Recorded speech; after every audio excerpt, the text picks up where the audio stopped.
Hello, everyone. It's me, the local virtual baker, Saltea Kichee, and I'm with a uh, would you like to? I don't know. Would No, you like to introduce I yourself? don't know. I thought you were sounded like you were gearing up for like some kind of introduction. So, hello, my name is Doll. I am like salty. I also make actual real foods on stream. Yep. Wow, make some pretty good food too at that. Oh, thank you. Yeah, I watch your. I try to watch your streams sometimes every now and then, but it's usually when I'm streaming though, so it's hard to watch it. It's also why I raid you so often. It's I like, noticed that. I'm like, when do I ever get to raid you? You usually yeah, end before me. like every single time it's like, oh, well, there's no one live. Well, I see dolls, so might as well. Oh, she's cooking. Oh, wow, look at that. Oh no, what a shock! It's cooking! Oh no, I can't believe it. She's streaming. Oh, jeez. I guess I gotta raid her then. So, Oh no, how unfortunate. But really, I oh really no. do appreciate it every time. And then I'm Uh, like, okay, what bread was made? yeah. Ah, jeez. I need to actually make more bread too. I haven't actually baked anything on stream in quite a hot minute, but that's because what is it? I've had too much bread, so I can't really be able to. I haven't been able to actually not recycle, but like circulate. That's a better word. I haven't been able to circulate all the bread I've been making. I make more than I can eat, Mm-hmm. so. Oh, yeah. Oh, I know that feeling. There was this one time when both the fridge and the freezer was just filled up with so much food, and that's why I'm trying to get into the habit of, hey, friendos, come over, please. Oh, that's I need nice. help. That's nice. That's cool. At least you have some reinforcements. So that's Oh, good. yeah. And so far, no one's been food poisoned, so I'll take that as a win. Yeah, that's definitely a good sign. That's a good sign of something. Mm-hmm. Let's hear the guys says, because I have your YouTube pulled up right now. Is quick question: what is this channel about? My channel? And talking about your channel? I'm gonna assume my channel, but we can talk about yours here in a sec. But like, I Bill do. yourself first. Yeah, I do. Actually, you know what? No, you're my guest, so you can do yours first. But Oh my goodness. Fine. oh wow, you hate Um, chivalry. Oh no.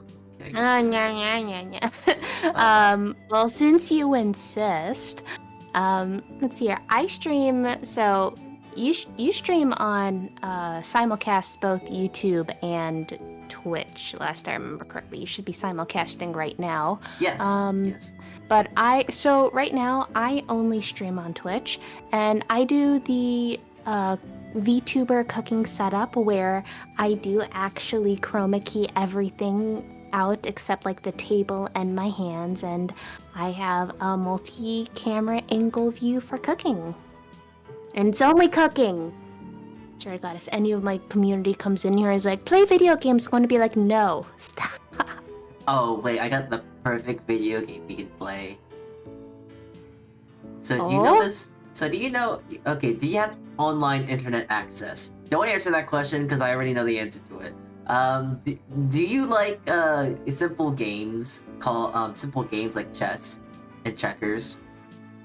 Yes, yes. Because we I wouldn't be know. playing any of that. We would be playing Oh, gosh darn it. Connect Four. You know what Connect Four is? I love Connect 4! Oh really? Fight me! I love Connect 4 so Oh much so far. Okay, oh no one's been able to beat me in Connect 4 for like a year. Everyone that, and it's usually like people at work or a few of my friends will go to the local arcade and we'll play Connect 4. I'm like, hey guys, it's Connect 4. And they're like, no. Oh my god, that's so funny. That's the same thing with me. Oh my god. Because like I play Yes. Connect 4 all the time. Like my coworkers are like, "Oh god damn it. No, Salty. We've played this before." Uh I think I actually even had a stream to where it's like I went 50 and not 50 and 0. But Oh okay, my gosh. not exactly 0 because I let this person I was going against win a few times. I gave them a few that's pity so wins, nice. but like Aw. it was like, yeah, no. It was like 50 to like 3 or something like that. Also, Mhm. proceed. Okay, hold on. Wait.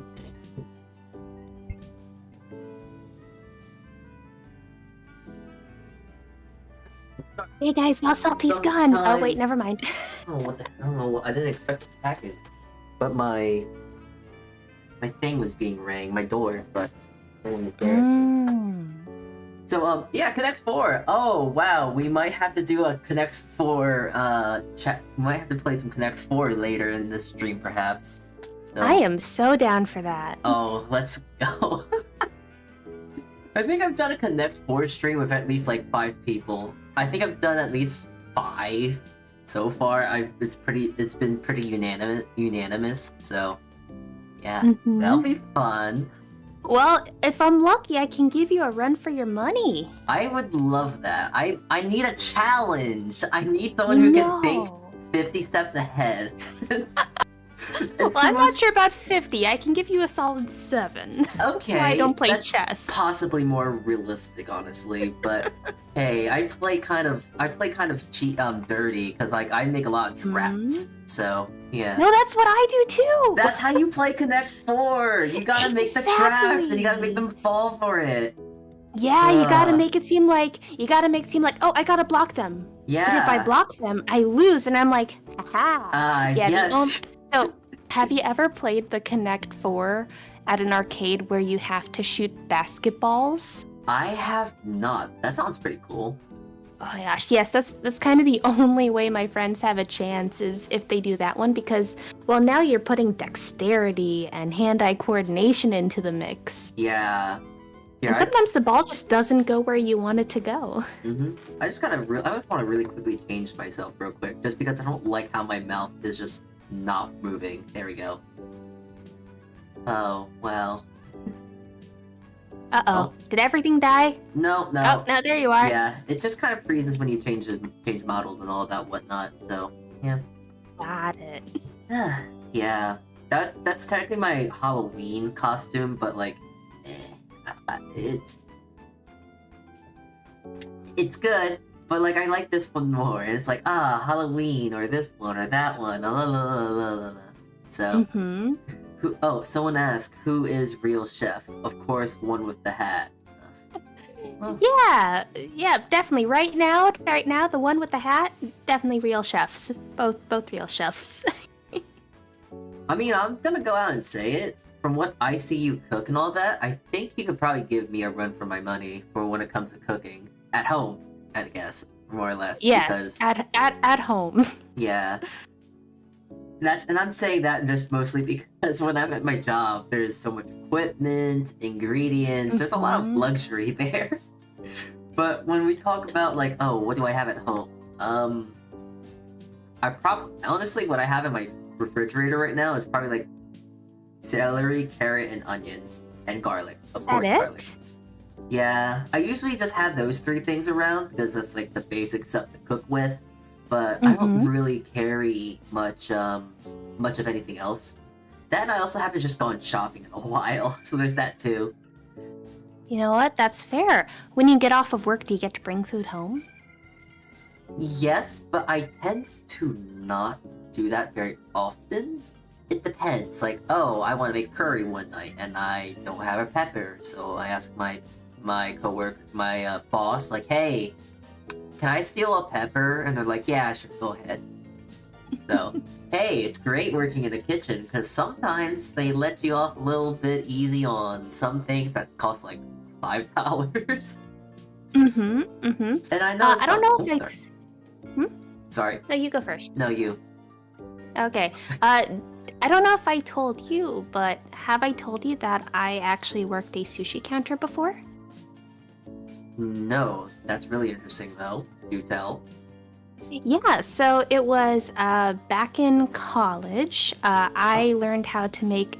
admittedly super terrible sushi over the summer, but still I had made like sushi, so I was proud of it. So freshman year, I had gone to the sushi station on campus like every single day because the sushi was pretty affordable. Hmm. And by the time sophomore year came around, they recognized me. So when I went up to the boss man and I said, "Hey, look what I learned to make over the summer," he just says right there, "Oh, do you want a job?" Oh, oh, just a I'm just like, "Oh, just a job, just like that. yep, just Yeah. like that." Wow. Yep. Well, And from there, he taught me a lot about making sushi and cutting fish and the importance of a super sharp knife. And yeah, I can make a pretty mean sushi roll, and he would never let me leave my shift without leaving with the roll. So that was always nice. That's why I asked oh, that's if cute. you made food. Oh, that's lovely. I don't really make much sushi at home, and it's kind of funny because I think this week, I think earlier, wait, it was yesterday actually. Yesterday, we had a sushi station at this place I always work at, the place I work at, and I was doing sushi. I was mostly doing I was mostly just doing a tuna roll. That's really it. No spicy tuna, just like Mhm. raw tuna, some cucumber, and then if you're a normal accompaniments, like a house-made pickled ginger, your soy sauce, your wasabi, that sort of stuff. Mhm. My thing always when it comes to making sushi, the biggest thing that I always forget is actually the rice seasoning. I always forget to put that in, so it's like, oh wait, I forgot the most integral part of it. But it's like, if you just make sure everything else is just equally as yummy, it's not bad. It can be better, but like if no one complains.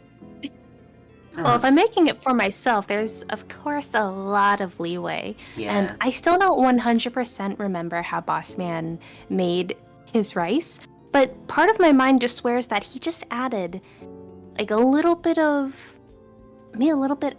rice vinegar, just a little bit, and then more so sesame oil. Sesame oil. That Yeah. I like that. And that's really actually not traditional. Because to make your quote unquote rice seasoning, it's just pretty much three simple ingredients.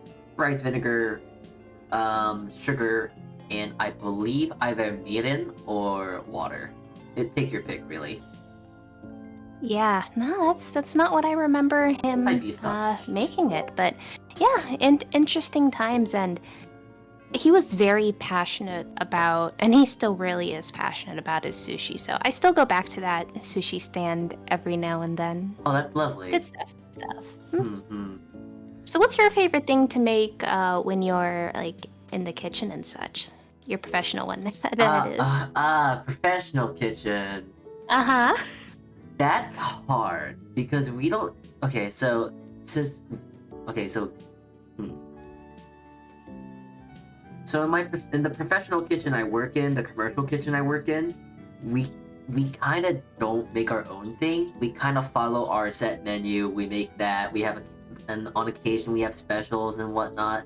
But the big thing is that we pump out numbers, like lots of numbers, and do big events. Mhm. So not very often we make stuff that's very personalized, if you will. Like today, actually, funny enough, we had a huge event. We had like 410 people. So we had that to worry about today. Tonight, I believe we had to set up a party for 200. So like, yeah, we focus mostly on the numbers, but we don't do it on the quality. It's just that, geez, talking about things that I like to make in the kitchen, it's kind of all blends together. It's like, oh, geez, okay, so wait, so we had a party of 10, then a 50, and then 98, and 60, and then the 410, and it's like, get that. So, Yeah, oh my goodness, that volume is crazy. yeah, and the funny thing is that that's kind of baby work, 400 people, because, What? I think we actually have an event coming either next month or this month where we do 1,000, 2,000. There's an event that we do 1,000, and then there's an event I think where we have almost 2. I think it's mostly 1,000 or 800. We do in numbers, but yeah, it's like baby work in the sense. It's kind of like a warm up because right now we're into the very, very busy season. We get really busy during the winter time. But yeah, we do numbers and this and that, which is nice because we're actually busy and it's great. So Is it that balance where you're so busy that you have no time to think that of being bored or anything like that, but it's not too busy that you're just completely dead at the end of the day, or do you still have those times when you're just dead at the end of the day? So you see, the funny thing is that I'm never dead at the end of the day. I usually am just like, okay, well, it's time to go home and then stream or play a video game or something like that, because not usually, all the time when I go to work, I actually walk to work and I walk back from work. So, granted, it's only like some hop, skip, and a jump away. It's not like a 50-mile walk or anything like that. It's like a hop, skip, and jump away. It's not too much of a walk. So, but I'm on my feet for probably around 12 hours on the longest, but like at minimum I'm like 7. So yeah, it's great. It's fun though. I like it. So I'm just always full of energy. I don't really run dry until it's like I run dry until it's like 10, and then it's like, okay, I gotta sleep. Yeah, well, still, props to you for being an energizer buddy. Oh my gosh. I work off second winds and water. So that's how I get around, which is funny because like a lot of, you know how there's a stereotype in the industry, the food service industry, everyone's doing coke or like some sort of illicit drug, and it's like, no, I don't. That stuff doesn't work well. It doesn't don't make sense to me. I don't know. I just rather have myself a cup of water. Maybe if I'm feeling spicy, I'll have myself a can of Sprite, and that's about it. Oh my gosh. How do you have enough calories to, like, get through the day? Yeah, you see, that's the funny thing. You don't. Yeah, so that's the funny thing. And it's actually kind of funny to talk about that. Because at my job, we have lunch. And all of our employees are 100%... Well, no, yeah, 100%, but like, we're all obligated to take a 30-minute break because they take 30 minutes off our paycheck. I mean, off our, like, time card. Like, no matter what, you have to... If you don't take it, they still take off 30 minutes. But, yep, like... federal regulation does do that. Yeah, it's great. But it's like, since we're in the kitchen for so long and we need to get our hours and also prep and make sure we're ready and all this and that, we're doing our huge numbers and whatnot, we don't have time to take a break. So it's like, oh shoot, I gotta go get a break. And it's like, oh wait, the break, that's when we get food. And it's like, no, we don't got food, we can't get food. And it's like, it's a really interesting cycle of like, oh yeah, we can go on break. Oh wait, we can't go on break. So, oh, but yeah, calories. That's why it's very important to snack as you're working. Like on very often, I will like eat myself like some broccoli or like some Brussels. Like let's say I'm like cutting stuff, like just like cutting a pepper or cutting like some broccoli or whatnot. Usually, I will tend to just snack on some broccoli. And then like, oh, that carrot's cut wrong, I'm just gonna eat it. Oh no! Have you ever cut something not perfectly so you could snack on it or nah? Like intentionally? Because yes, I do that quite often actually. So there's times where it's like, oh man, you know, I really want this piece of cauliflower, so I just cut it really badly. It's like, okay, Listen, I gotta do it. I gotta do it to survive. You gotta do what you gotta do. Thank you for the bits, Eldritch.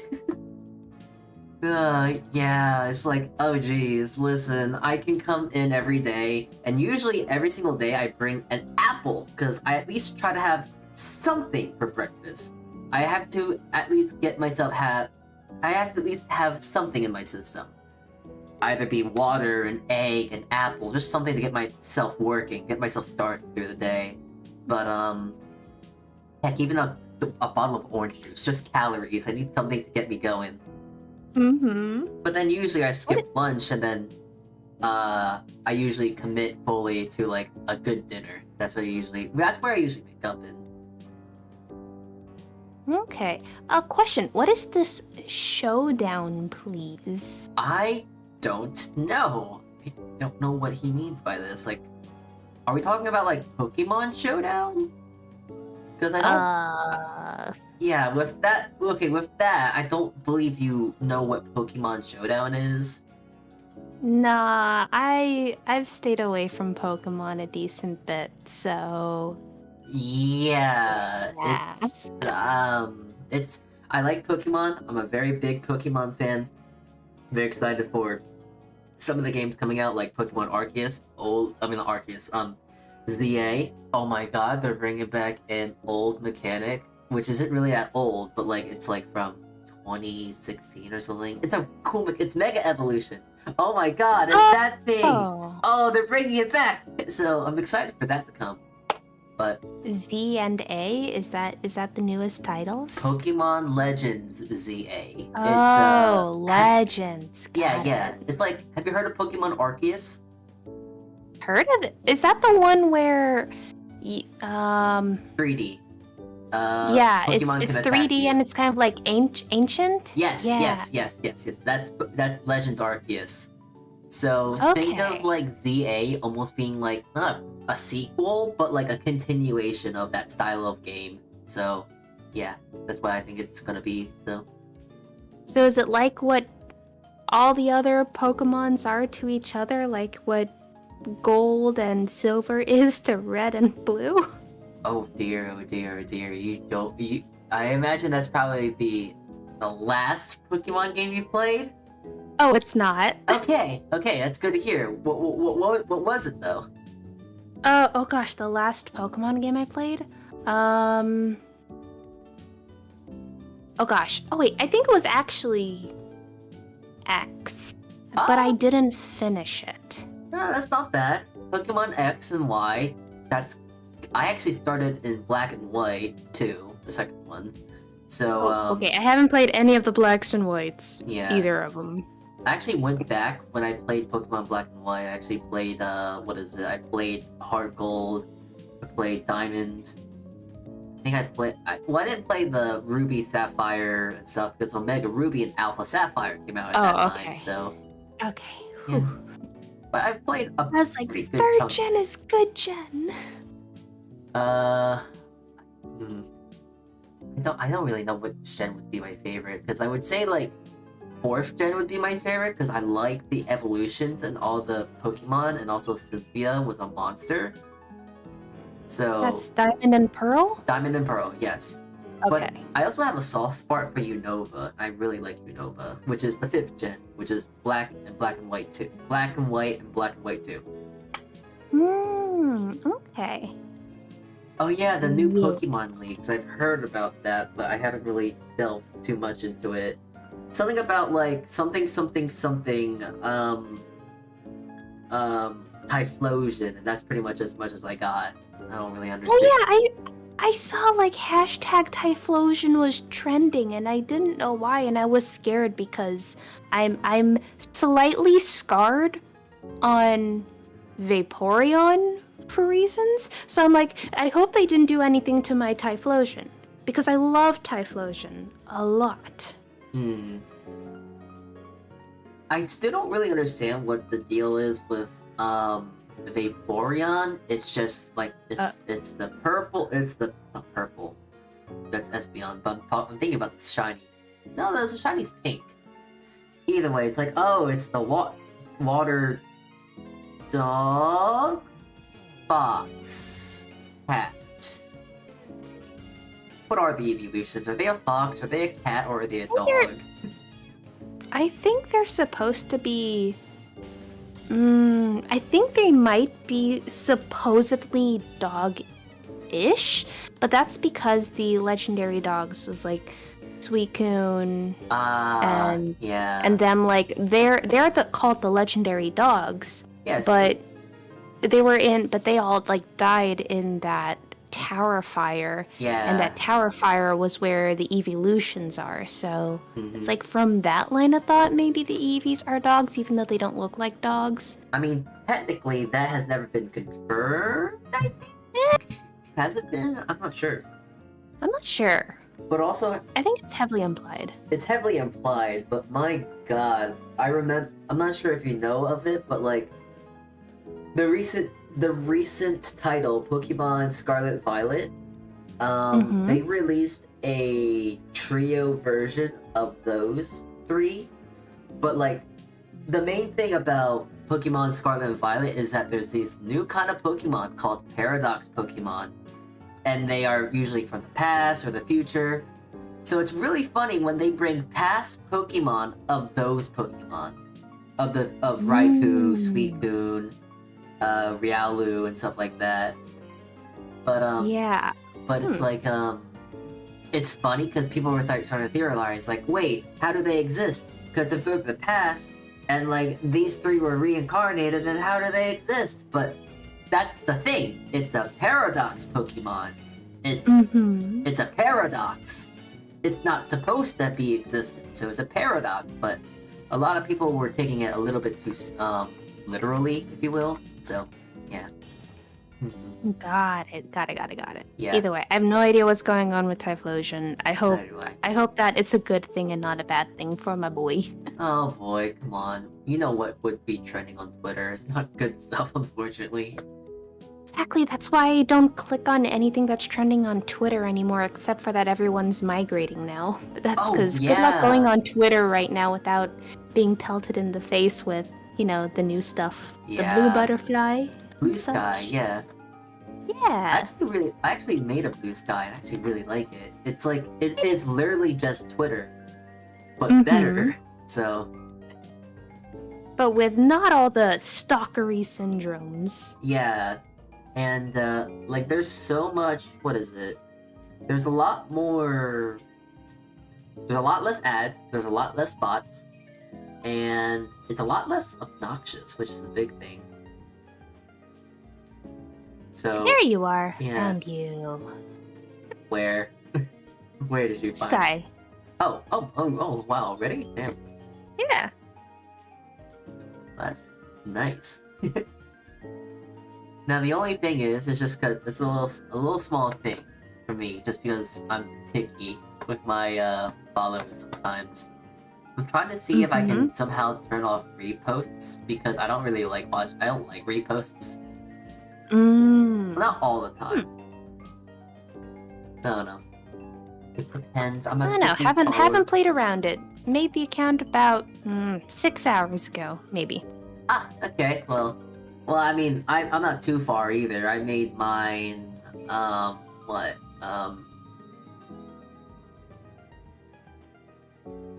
probably 24 at this point, so. Yeah. Okay, wait. I just realized it's kind of funny. We're almost half an hour in, and I didn't actually bring up the topic that I want to talk about today. All right, topic. Whoops. We love yapping. We love a little bit of talking. We like Well, doing a bit of VTubers, talking. we yap. Yeah, I can't yap, but boy, I try to. So, yeah. Let me just look for my papers here. There we go. So, I only have 2 notes written down, and it's food and candy. So we're gonna work off that. Alrighty. Hey, so Oh, you like food, I like food, and you know, I think we were talking about food, but like, I think we started talking about my job, and we talked about Pokemon somehow. I don't know how we got Yes. here. Oh, we got there from the showdown comment. Oh, yeah! Yeah, okay, yeah. Jeez. What a weird sidebar we just went then. Oh, yeah. What were we talking about? We were talking about food of some regard. We were talking about how I ate food. Oh yeah, so big or fish. sometimes lack thereof. Yeah. I mean, the thing is as long as I get my breakfast, I'm happy. As long as I get my dinner, I'm also happy. I don't really, unfortunately don't really care about lunches anymore. And if I do get a lunch, it usually is either some bread, some. It's gonna sound like I'm a rat, but I just eat either berries, cheese, or bread. Okay, no, that makes you sound like a squirrel. There's a difference. Rats live in garbage cans, and when I was in vacation, I saw like 7 of them come out of a garbage can with pizza. Oh my god, it's oh shoot, I don't remember his name or Teenage Mutant Ninja Turtles. It's not Master Roshi, that's Dragon Ball. What? Oh shoot! What is? Shoot! What's his name? Teenage Mutant Ninja Turtles. Splinter. Oh my god, it's Splinter. Yeah. 20 squirrels in a 20 trench squirrels coat. in a trench coat. Yep, that's me. 20 squirrels under a chef hat. Would you go look at it? Whoa. Yeah. So, if Ratatouille, Remy's a rat because Ratatouille and rat, is there a squirrel type dish that has like squirrel implied in its name? No, but I'm gonna say squirrel bites. Squirrel bites? Squirrel bites, in the sense that you just get little you go hunting for a squirrel and then you pluck their hairs and then you eat a squirrel. I see. So you're implying that if you were to catch a squirrel, you would dehair it. Yes, as you would. And that's it. I mean, like that. Of course, you would cook it. Yeah. Okay. What would you keep the guts in? I mean, of course you would degut it as well. You would clean. Okay, well, you would say. Okay, sorry. Okay. Completely fabricate a squirrel and then cook it to your own needs. There we go. That's what we should do sometime. It'd be really fun if people were to give us ridiculous, dish names, and then we'd have to come up with a recipe for a dish name. Oh, I've been thinking about doing a really fun AI stream. And, okay, sorry. Bear with me when I say, okay, bear with me. I thought your eyes are wide open there for a second. But we ask, Chat GPT and ask, hey, can you give us a recipe of how to cook an orange, a pear, and shrimp together into a cohesive dish, and then just see what they spout out? Oh no! No! I feel like that didn't one company already try that, and they had to remove their services because people were literally making mustard gas? Oh, no, I've never heard of that, but that sounds awesome. Awesome in the wrong kind of way. Oh, jeez, that sounds horrible. And I'll literally, because I have no qualms of using it as haha funny AI generator type thing.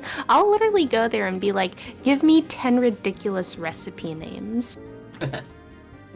I've been thinking about doing an AI generated bread recipe just because I'm very critical about bread, and I know how to make a bread recipe to begin with, because if you don't know, with all the recipes I have with my bread, I've made those recipes. I've tested those recipes. Those are tested and tried. They work. So I'd be kind of interested to see okay, would an AI follow the basic fundamentals of okay, so you should follow this recipe and then make sure you base it off this, blah blah blah blah. So stuff like that. So I'm tempted. I might want to, but like I think ChatGPT costs money. So No, it doesn't. oh, it doesn't. No. Wait, really? Yeah, so right now, well, I just pulled up the website and there was like a search bar interface. So I did actually do like give me 10 ridiculous recipe names. So Oh. pasta a la surprise. The surprise is that it's a salad. Oh, okay. So wait. Let me cook with this. Is pasta a salad? I mean, there is pasta salad though. Yeah. And what's in the ingredients of pasta salad? It's like Pasta. yeah, it's pasta. So could you say that, like, let's say, fettuccine alfredo is just a warm pasta salad? I mean, that just kind of gets into that whole everything is either a sandwich, a salad, or a soup. I mean, it's not a sandwich. It's Yeah, not a so soup. it's kind of a salad. It's a salad, exactly. Okay, since we're now on this subject, hey, what's a pizza? A pizza is a piece of bready dough-like thing. No, I can't even say that. So I'm gonna It go is out a. and tell ya that whatever you say is probably not right unless you're gonna say it's a sandwich. What? A pizza is an open-faced sandwich? Is that what you're getting at? Yes, that Oh is my 100% what I'm gonna gosh. say. Yes. Oh my gosh. It's 100. Listen. Okay. The bread Okay. dough for pizza, specifically New York style, or really Neapolitan even, is pretty much very close to focaccia. And you see very often that there's focaccia sandwiches out there. So you got your bread that isn't focaccia, but very close to it. It's just its own sort of dough. You know, it's Neapolitan, New York style, blah blah blah. It's a dough of some sort. So it's very bread-like. And then you got your spread, which is the sauce. And then you got your toppings, like your cheese, your pepperoni, and all that stuff.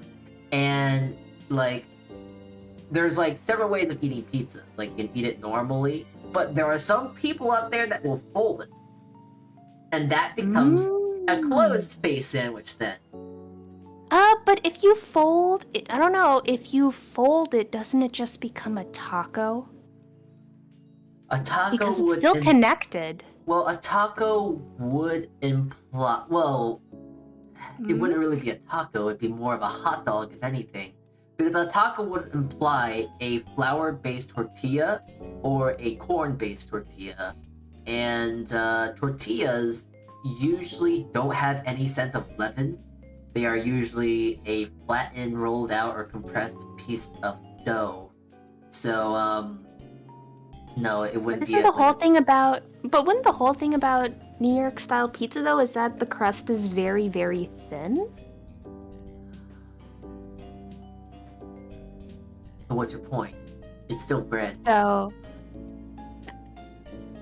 well, I still say that a folded pizza is more akin to a taco than a hot dog. But it's not pressed, and it is, no matter how you think about it, it is leavened with yeast. So.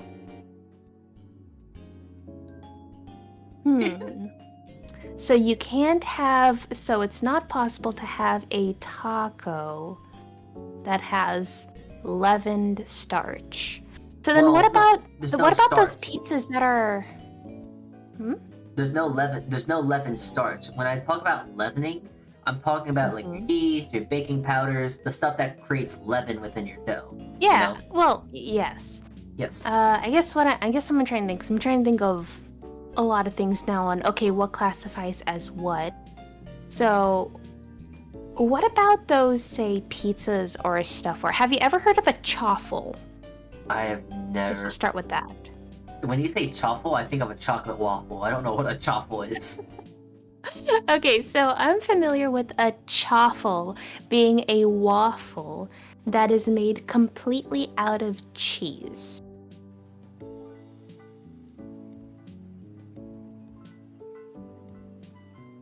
Okay, so you following me so far? So you have this waffle, and Uh-huh. there's no carbs or anything. It's just cheese. So people have taken the concept of the chaffle and made like a cheesa, where they replace the crust of a pizza with cheese. And then they get that cheese kind of crispy. Does that still count as a pizza then? No. I think that's more of a crostini. I think that's probably the best way to say it. But like, yeah, it's not a carb, but I would think it's more like a crostini, because usually a crostini is like a crunchy piece of something, and then you put stuff on top of it. So it wouldn't really be much of a pizza. It'd just be more of a sandwich. It'd be a crostini. And even if you said it was, it couldn't be an open-faced sandwich because you had no way of like closing it. The thing about an open-faced sandwich is that you can close it again and, eat it like that. So You could do the same no. with this chaffle stuff, though, is you could get two pieces and put things in between and blammo sandwich. I mean, you could get two pieces of pizza and put them on top of each other and then blammo a sandwich. Yeah, I'll agree that that's a sandwich. Okay. Yeah. There we go. It's just the folded pizza's not a sandwich anymore. So, if I got one slice of pizza and I decided to cut it in half and then fold it upon each other, that makes it a sandwich then? Yes, because that is a distinct separation between whatever the top holy thingy and the bottom holy thingy is. Alright, so I have a counterpoint and say that instead of a taco, I think we have to compromise and say it's a hot dog.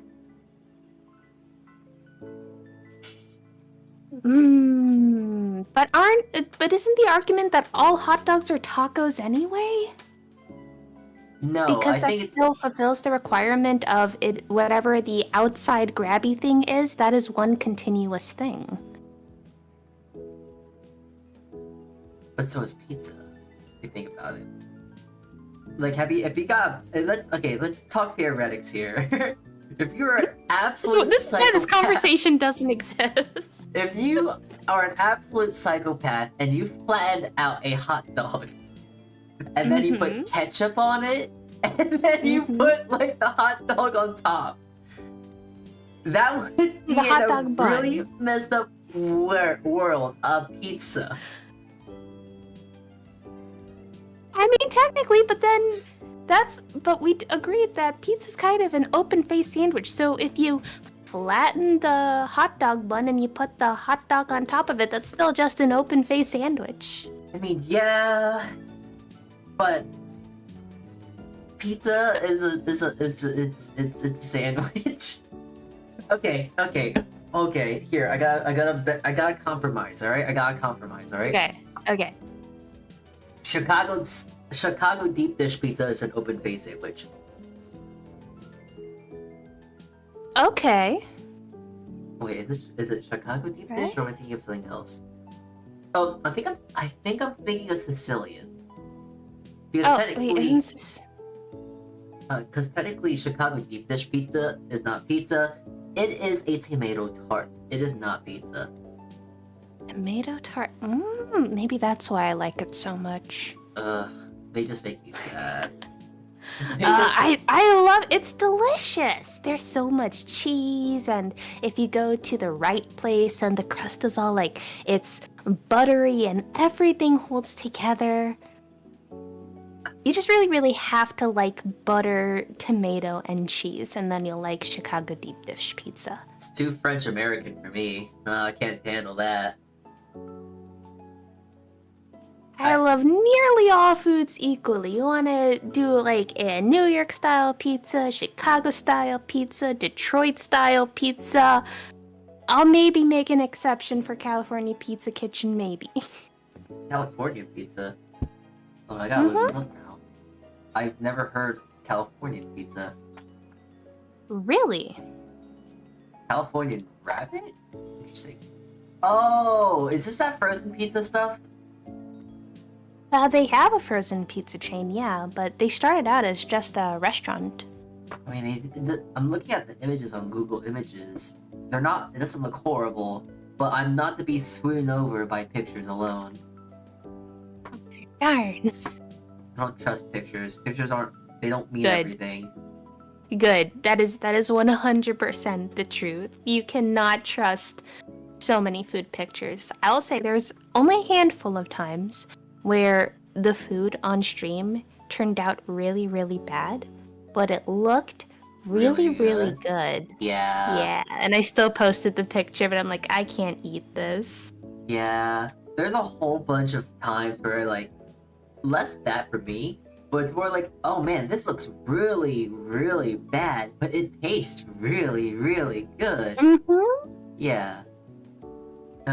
Oh yeah, like biscuits and gravy made a few weeks ago. It looks like absolute slop.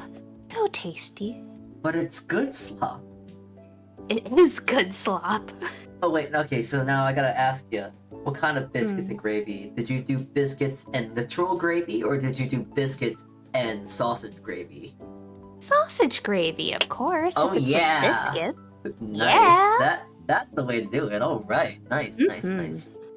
Oh, Oh yeah, that is one of my specialty dishes now. Jeez, specialty dishes.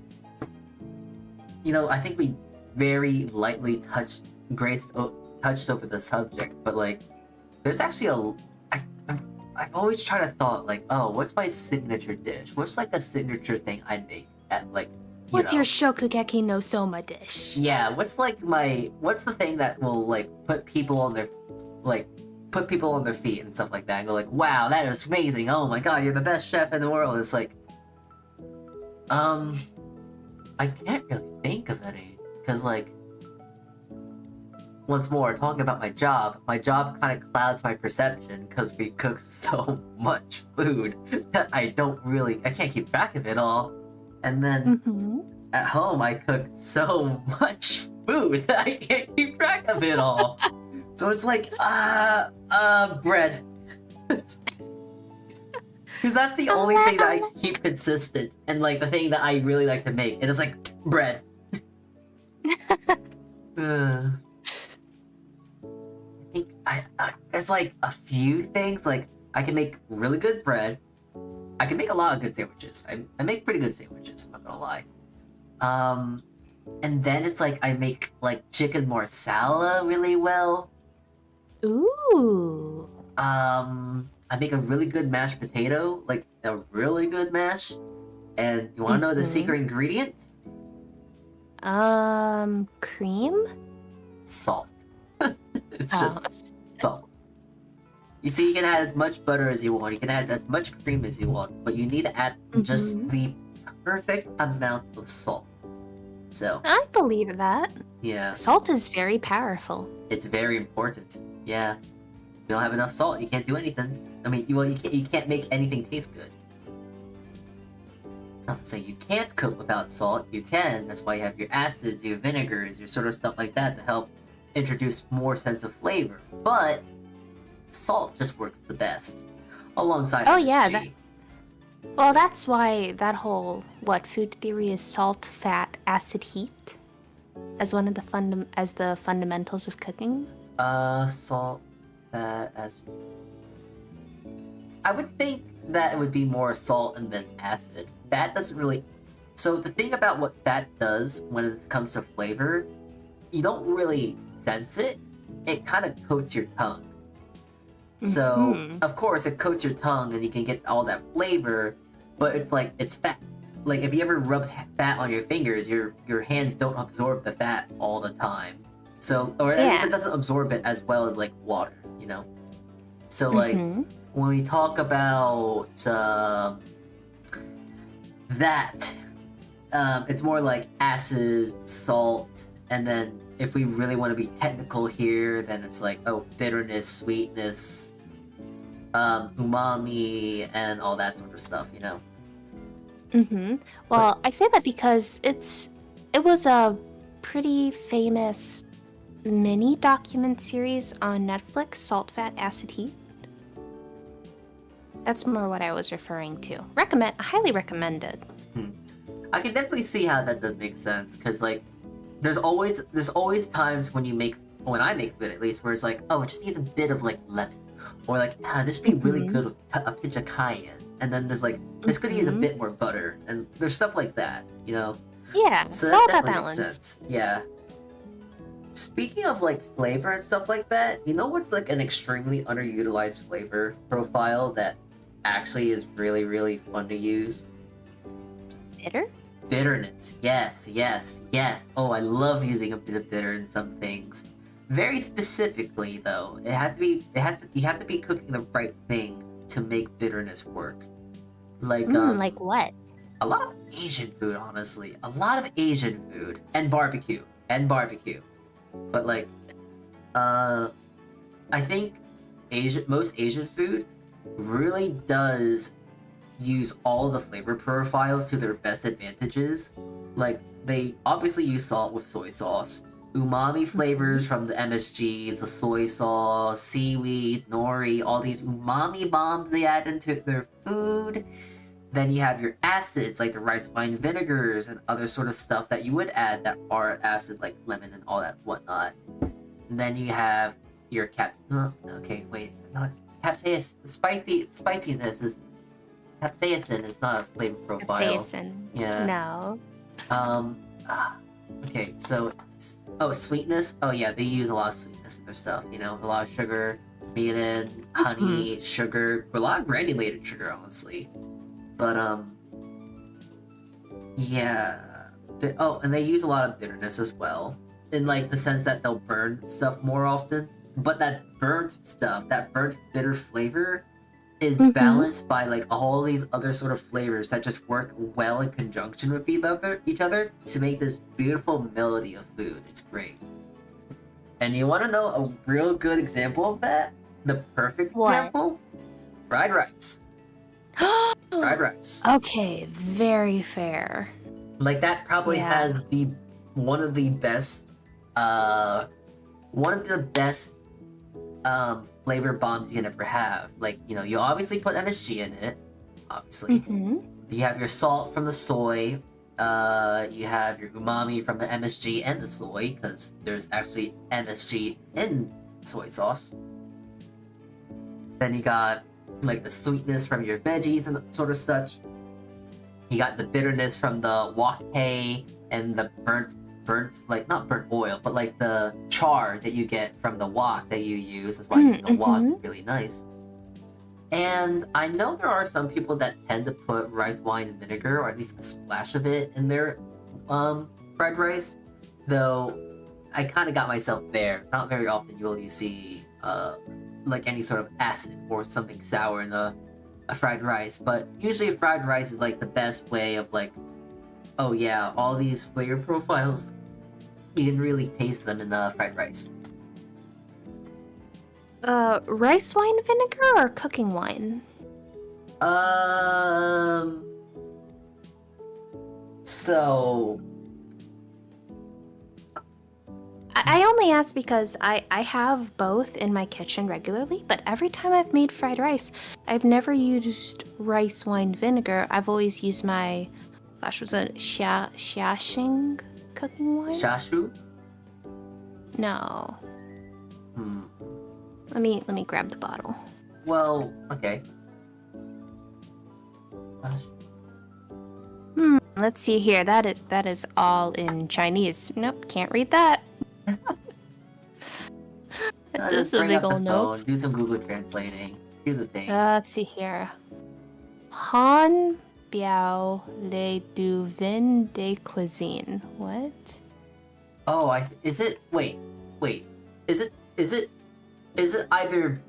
dark?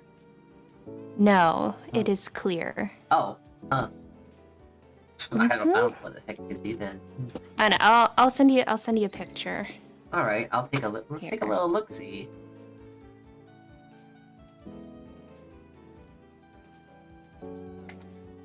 Okay.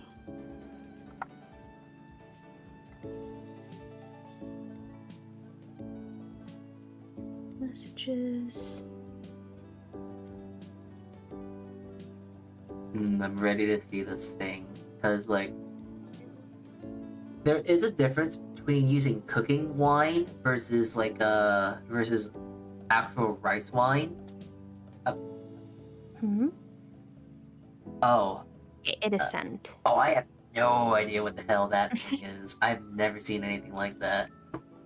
But, Just when I learned how to make fried rice, this was the cooking wine that the person who taught me how to make good fried rice used, and I've just kept it ever since.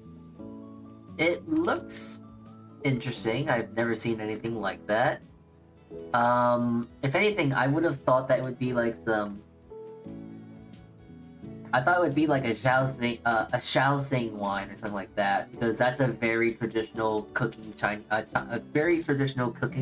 wine.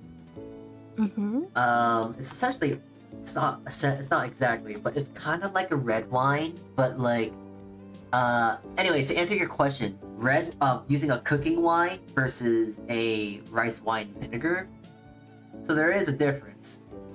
You're using a vinegar versus a cooking wine, and if you know anything about cooking wine, they're not good. Cooking wines they tend to be diluted flavor. They tend to be diluted in the sense of like the actual wine if you were to get it. Like a good example here, Marsala cooking wine. You can buy that at the store, and you don't have to be 21 to buy it, and it works. It definitely works, but I believe with cooking wine, I believe they water it down a lot, so you don't really get that nice cooked flavor of like Marsala wine. But when you use a Marsala wine, like a real Marsala wine, you get a lot of those complex flavors from that wine. You get a lot more of the sweetness, the natural sweetness with the wine as well, so there's that as well. And also you get a flambe, which is pretty cool. It's pretty fun. So, yeah. But cooking wine versus... oh yeah, so cooking wines, they contain salt, preservatives, stuff like that. So, but they're not really high in any sort of alcohol content, so they kind of lose their value in that regard, so... Yeah. That's the difference. So, objectively speaking, cooking wine is okay. It's fine. But if you want better wine, if you want to cook with better things, you get the actual wine. So, though it might be a little bit different since it's an Asian wine, Asian cooking wine. See here, I tried to do some Google searching on this, and this is a rice wine. Oh, so it's more like a sake then. Okay. Yeah, but it's specifically for cooking. Yeah. There's a lot of rice wines out there that aren't really that great for drinking, so they'll be often more used for cooking. So that's a very common thing with rice wines, I believe, to where it's like, oh, you'll never use this to drink, but you can very much still cook with it because those flavors are more useful in cooking than to drink. Actually, yeah, well, I think that's kind of why it's labeled as cooking wine to begin with. Yeah, kind of like how, I think mirin is, because mirin is I believe mirin is a sweet wine, technically. Mirin is a type of rice wine and a common ingredient in Japanese cooking. Here it is. It's a rice wine, but it's more utilized as like a sweetener, if you will. Exactly, but more or less. So. Oh yeah, lots of marinades I've seen call for mirin. Mirin is good. I love using it. To cook. It's so much sweetness without adding like direct sugar to it. It's great. It's nice. So good. But thinking about wine, it's kind of funny because if I ever have like people come over my house, they'll probably assume that I'm an alcoholic because I actually have a rack of red wine, white wine, sake and vodka, but I do not drink that stuff. It is, ish. Is it purely for cooking, or you just came across it and now you have it? A mix of the both, but more or less, it's used for cooking. So, like I love using red wines for like long time grazes, or like red meat and stuff like that. The white wine, is gonna be more for like the chickens, the seafood, and all that whatnot. I think I did some like really nice clams, and I did clams casino, and I steamed them in a whole thing of white wine, not a whole bottle, but like a good amount of it. Ooh, So that sounds good. yeah, and I also love using my sake. I love using it to make some really good Korean fried chicken. Oh, when was the last time you made Korean fried chicken? And do you have any tips? Define tip, because like, what are you having trouble with, or is it just a general thing? General thing, because I've never made it before, but is there anything I should suspect or expect going into it? If you want, okay, so to make the best Korean fried chicken, you gotta get one thing and do another thing. The first thing you have to get potato starch or rice starch, but I find a lot of success with potato Okay. starch. Okay, good to know. There is a good reason for it, and that is because that if you use a cornstarch has a lower temperature to where it starts to burn. However, with potato starch, you can cook that a lot longer over a period of time, and it will not really get too much color. It will still be very pale and white, which leads to the second thing, because the key thing to making a good Korean fried, well, not even Korean fried chicken, but just any fried chicken, the twice fry. Yeah, the twice fry method. And if you know anything about frying chicken with just flour and you want to do a twice fry, you gotta be very careful to not go too hot on the first run, because then you get really, really dark crust, and that could turn into bitterness. But the thing about when you use potato starch, it minimizes the margin of error, so you can like almost let your stuff fry for like 10 minutes and it'll still be very opaque and pale. And then when you go for that twice fry, it gets really nice and colored and all that such and whatnot. Here, let me see. When you fry, what oil do you use? Oh, we're gonna talk about oil now. Ooh, that's a good question. It's a very good question. So, canola oils, people will talk about like, oh, canola oil is fine, it works great. And then hear people talk about their peanut oils and all that stuff and whatnot. That's great. But I find the best success is to be with rice bran oil. Rice bran oil? Yes. Rice bran oil, from what I find, it has a higher smoking point. It has a lot more clean of a fry, so it gets a lot less. I don't know how to explain a clean fry, but like it doesn't get as murky and cloudy and disgusting versus I don't know. It doesn't get as murky, cloudy, and disgusting if you use like canola oil or something like that, whatnot. And I think the flavor is a lot more clean as well. It doesn't feel as bad to eat fried food from rice bran oil versus eating it from canola oil. Because canola oil, in my head, has this weird, like, oiliness flavor to it, and I cannot explain what this oiliness flavor is unless you have cooked with it for an extended period of time and then started using rice oil. So That's good to know. That, and also it's an interesting little thing to know that a lot of I believe a lot of oils in Japan will use rice bran oil, and it has a lot more of this quote unquote clean fry of sorts. So I find a lot of success with rice bran oil, and also take this with a grain of salt, but it's healthier it's gonna be as healthy as you can get for an oil. Not really healthy to deep fry and all that stuff to begin with, Mm-hmm. but it's not as horribly processed versus using like a canola oil because that stuff is extremely processed. Oh Uh, yeah. Not to say that rice bran is not also completely really processed, but it's better slightly. It's mostly the That's with smoke. everything, do everything in moderation. Because, yeah, Yes. I used to do a lot of my frying in canola oil. And then when I made one of the recipes from the Final Fantasy XIV cookbook, it said, okay, for this use peanut oil. And that was my first time using peanut oil.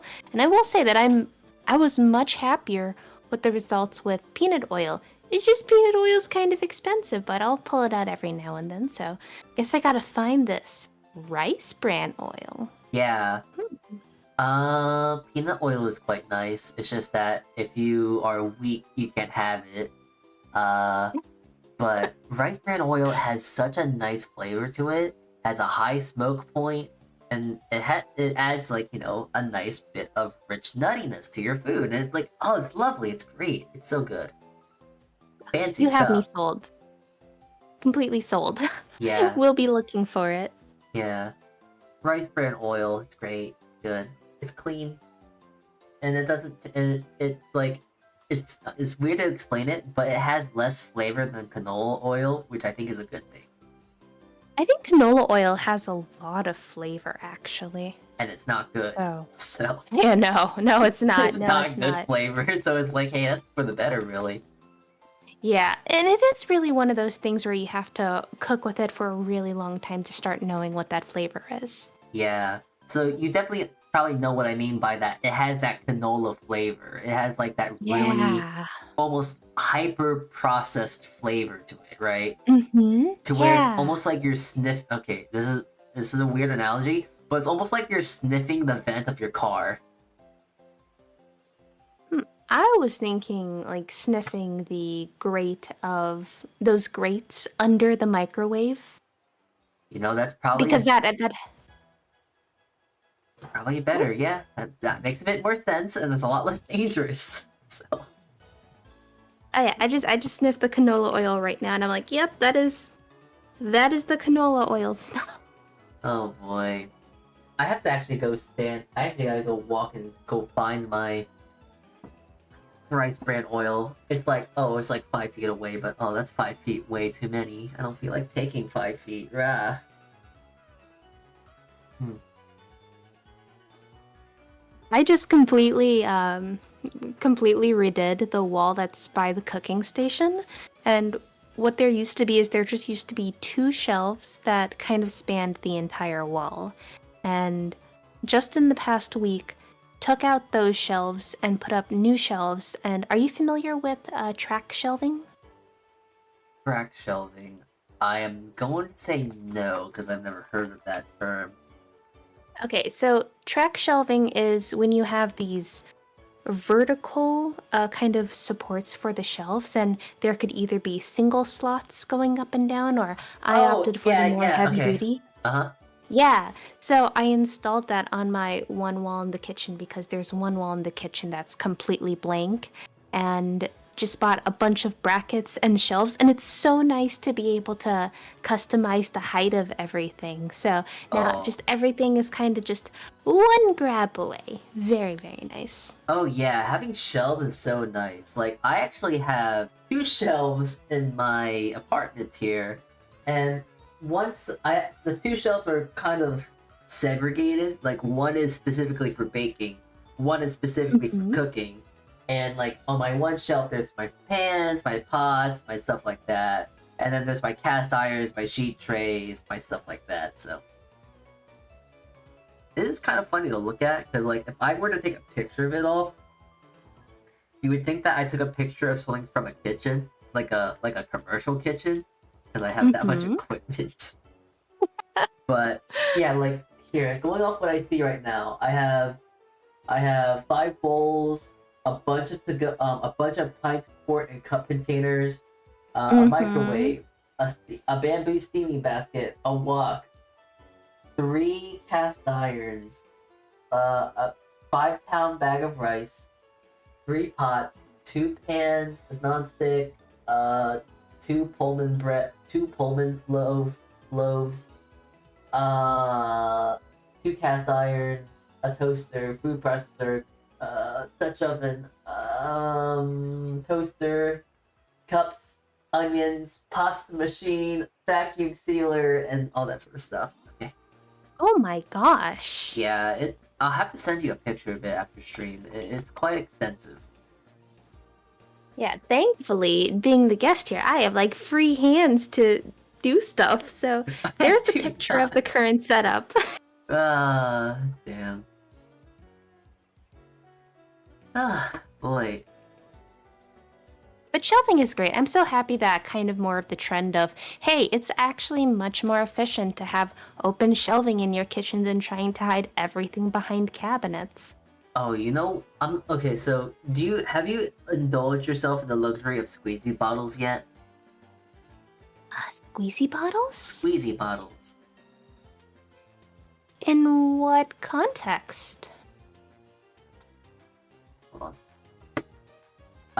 I am talking about. Hold on, I'm gonna make sure I put this on chat as well.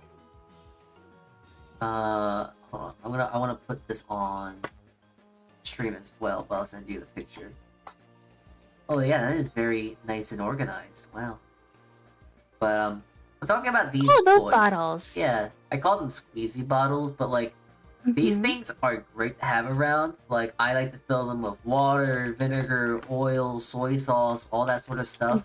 Stuff that's readily available. Like, I have a thing of salt, I have a thing of pepper, always on the countertop.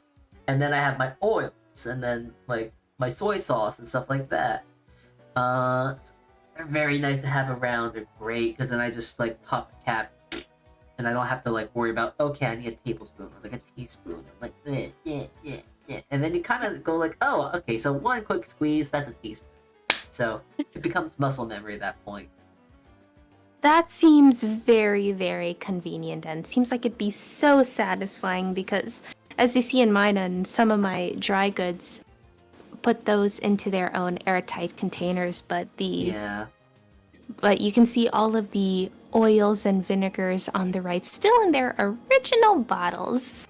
And there's nothing wrong with that. But I know for a definite fact that I usually at least have a bottle of oil somewhere, just because out of all the things, oil is gonna be my most used liquid, and then the second thing is gonna be soy sauce. So yeah.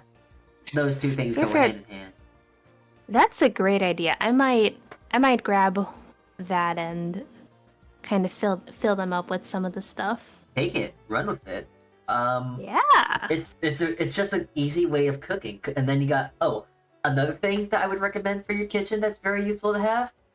It's very niche unless you don't do it. But if you like to label stuff, you need a tape cutter. Like, like you go to let's say if you work in like an office space and stuff like that, like the thing, a tape dispenser. Yeah. That thing.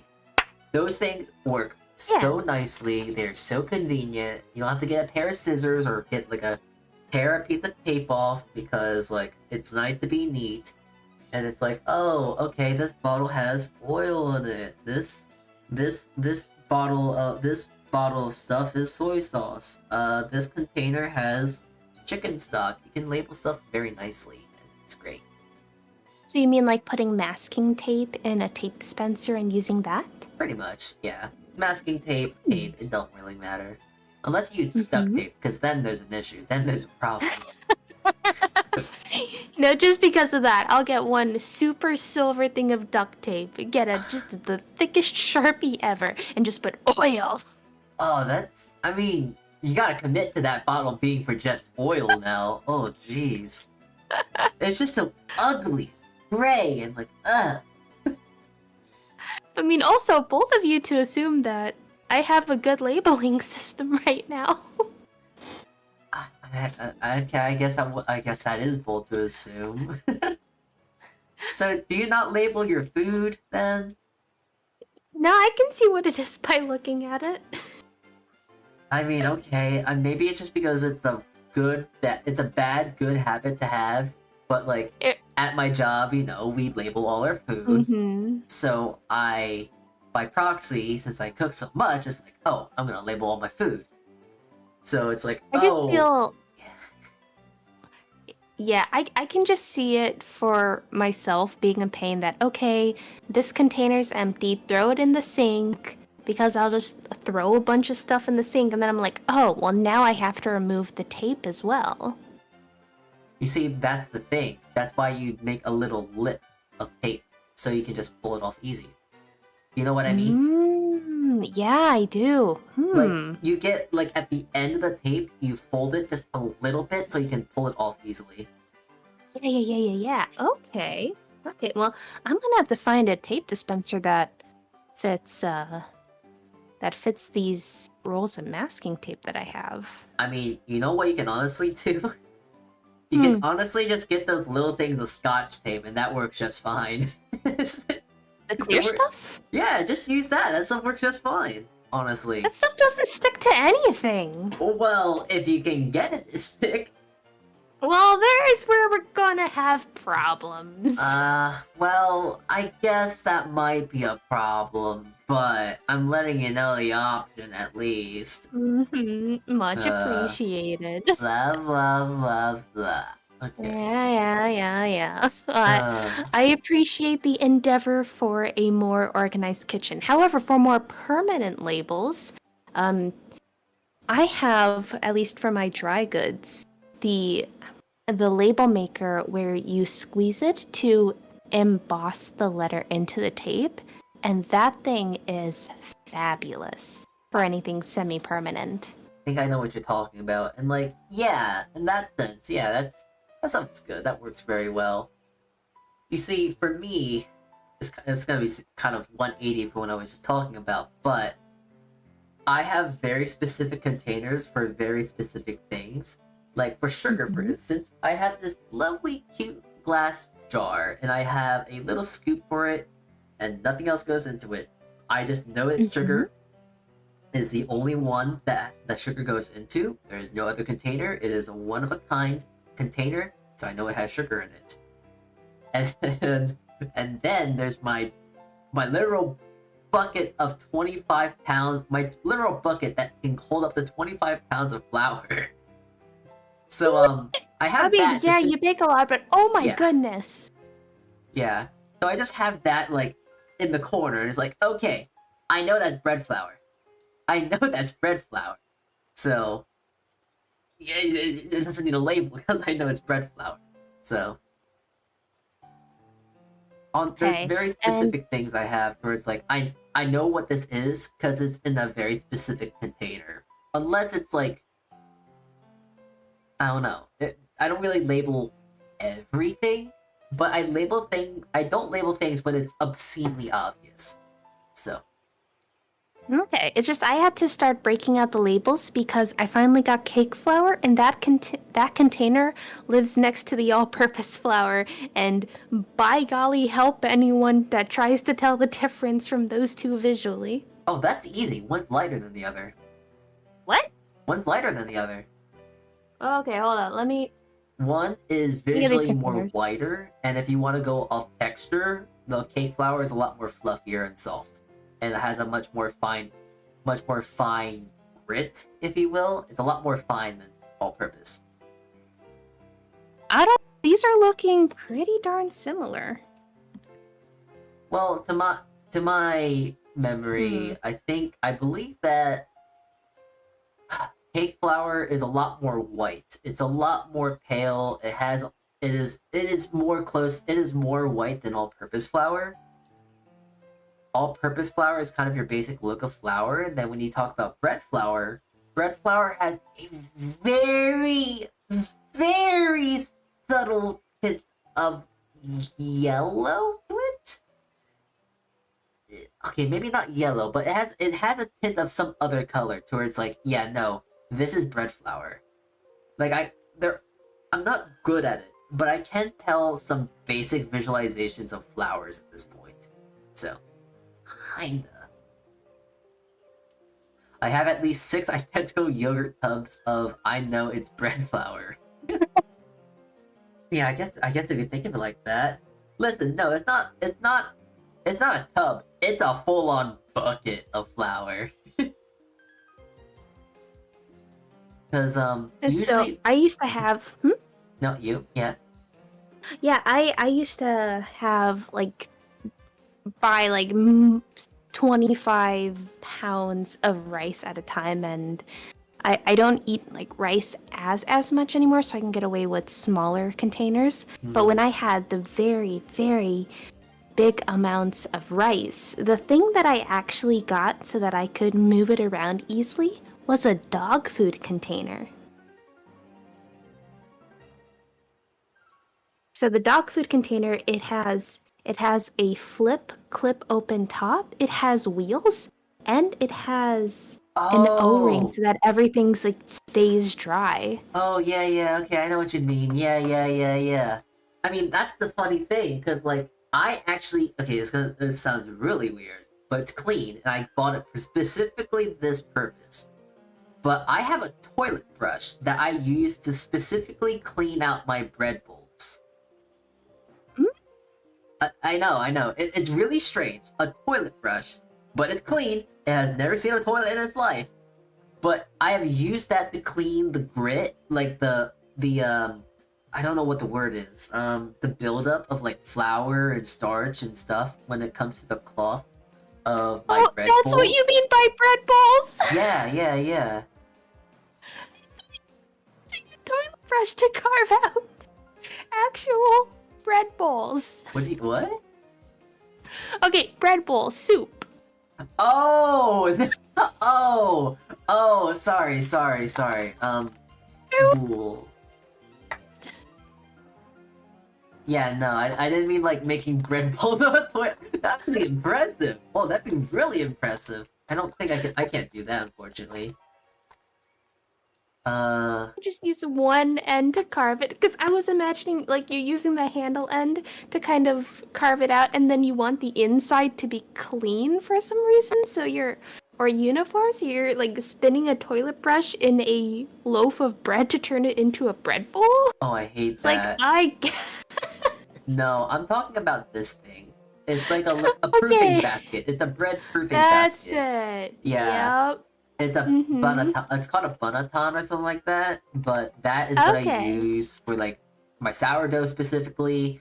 And you know, after a bunch of times using it, it builds up with flour. So then you gotta scrub it out so mold doesn't grow into it. So yeah, Mm-hmm. I use that very often to clean my bread bowls. Hi there, Okay, Felix. that makes sense. That makes a lot more sense. Hmm. So, once again, more pictures, because apparently this is devolving into I'm just sending you a bunch of pictures on Discord. But Oh, that's how I see those the two things. things of flour. Uh, the one on the left is cake flour. The one on the right is all-purpose. Nope. No? Okay, well, damn. And if you're going off of the slight yellowish color, that's because I have warm lighting in the kitchen. The natural light bulbs in here are the tungsten light. So it just makes everything look yellow. I'm That looking sounds at like this. good luck telling ya. Oh, yeah. That's not. Oh, I saw like the slight hint of color to the right. It's like, oh, that's all purpose. Ah, Yeah, no. tungsten But even light. the fineness of it, they look decently similar. Yeah. I guess it's more of a textile feel in my head then. I'm not sure. Also, thank you for the manual Yeah, raid, but if Felix. I ever have to tell like if someone's over and I'm like, hey, can you get the cake flour? They're not going to be able to tell the difference. Eh.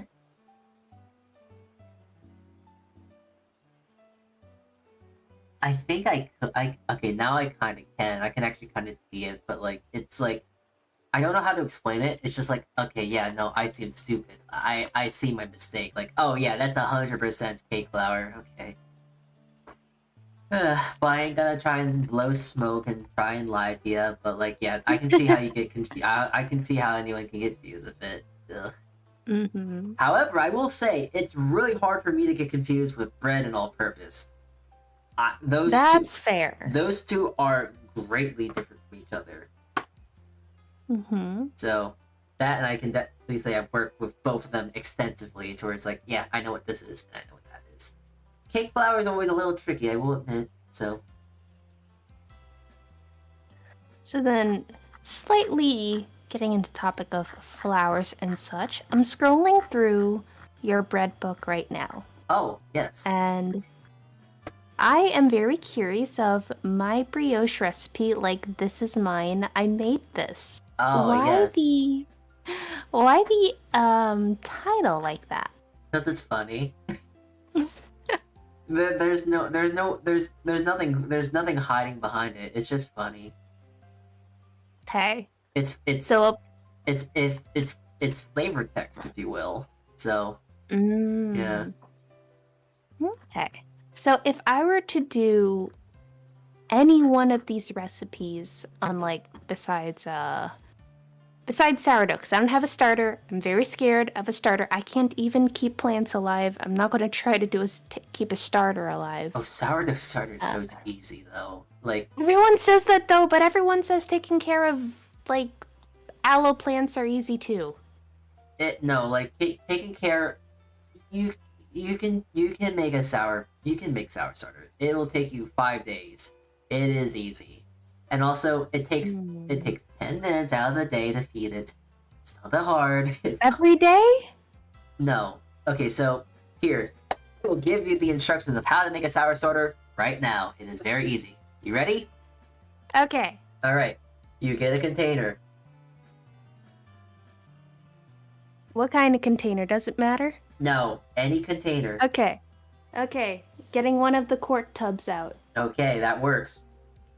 All right, cool. You got that? Now. Okay, got it. Get 1/4 of a cup of water, and 1/4 of a cup of water, and then 1/4 of a cup of flour. Okay. Any flour. I'm gonna do this. Okay, sweet. You do all-purpose, not cake flour. Cake flour doesn't have much gluten in it, and it won't really work too much well as a starter. So, yeah, 1/4 of a cup of water, 1/4 of a flour. That's it. Mix it together. Let it sit overnight. That's it. What's this whole feeding thing? And then you have to keep it in the fridge and still feed it and such? Yeah. So how it works is that, you know how people do it's almost like, it is kind of like having a pet. That's why it's a very common it's a very common practice to actually name your sour starter. Like, my sour starter is named Wheatley. That's nice. Thanks. Because it is just kind of a pet. You feed it every now and then that's it. You clean the container. But feeding it is easy. You take half of the flour, you take half of the starter out, and then what you take out, you put back in equal amounts of flour and water. It's easy. Okay, so we're starting off right? with this. I have 1/4 of a cup of flour in this container. Yes. Now I'm adding the 1/4 of a cup of water. Yes. Okay. Am I mixing it? You mix it, and then you put a lid on top of it, and then get back to it tomorrow. That is it. Okay, it is mixing. Just mixing Live on stream, we're making starter. Oh wow, I can't wait to... I didn't know we were doing a subathon now. Okay.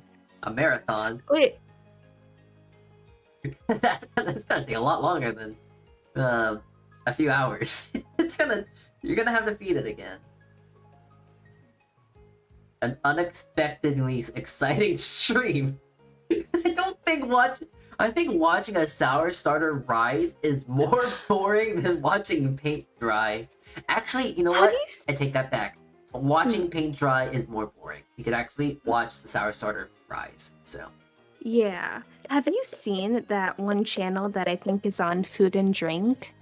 That is just a dishwasher running with 2 Barbie dolls in it? What? Sorry, what? Yeah, hold on. I'm gonna see if it's live. That is crazy funny, It is actually. the weirdest thing. What is it again? No one's ever. Let's see here. Food and drink. It's so silly. I love Then. that. Wait, is it not there anymore? That'll be so weird if it's not there anymore. Hmm. Oh, I don't see it. Yeah, there used to be this channel, and it was just a dishwasher.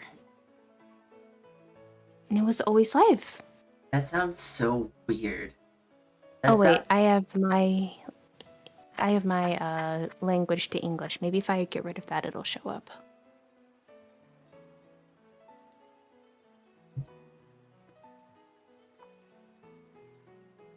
Well, I'm just gonna let everyone know if you're watching today's stream, make sure that you don't subscribe. This is not a subscribing thing. This is your hydration check. I don't care if you're subscribed. Drink some water, okay? Yeah, everyone, drink water. Subscribe if you want to. Drink some water. Drink some water. Okay, the starter is now officially mixed together. Lid is going on. All right, and basically what you're gonna do tomorrow, you're gonna take a fourth of a cup of that starter, throw out the rest, and then you put in another fourth cup of water and another fourth cup of flour. You do that for 2 more days, and you'll eventually see it starting to rise.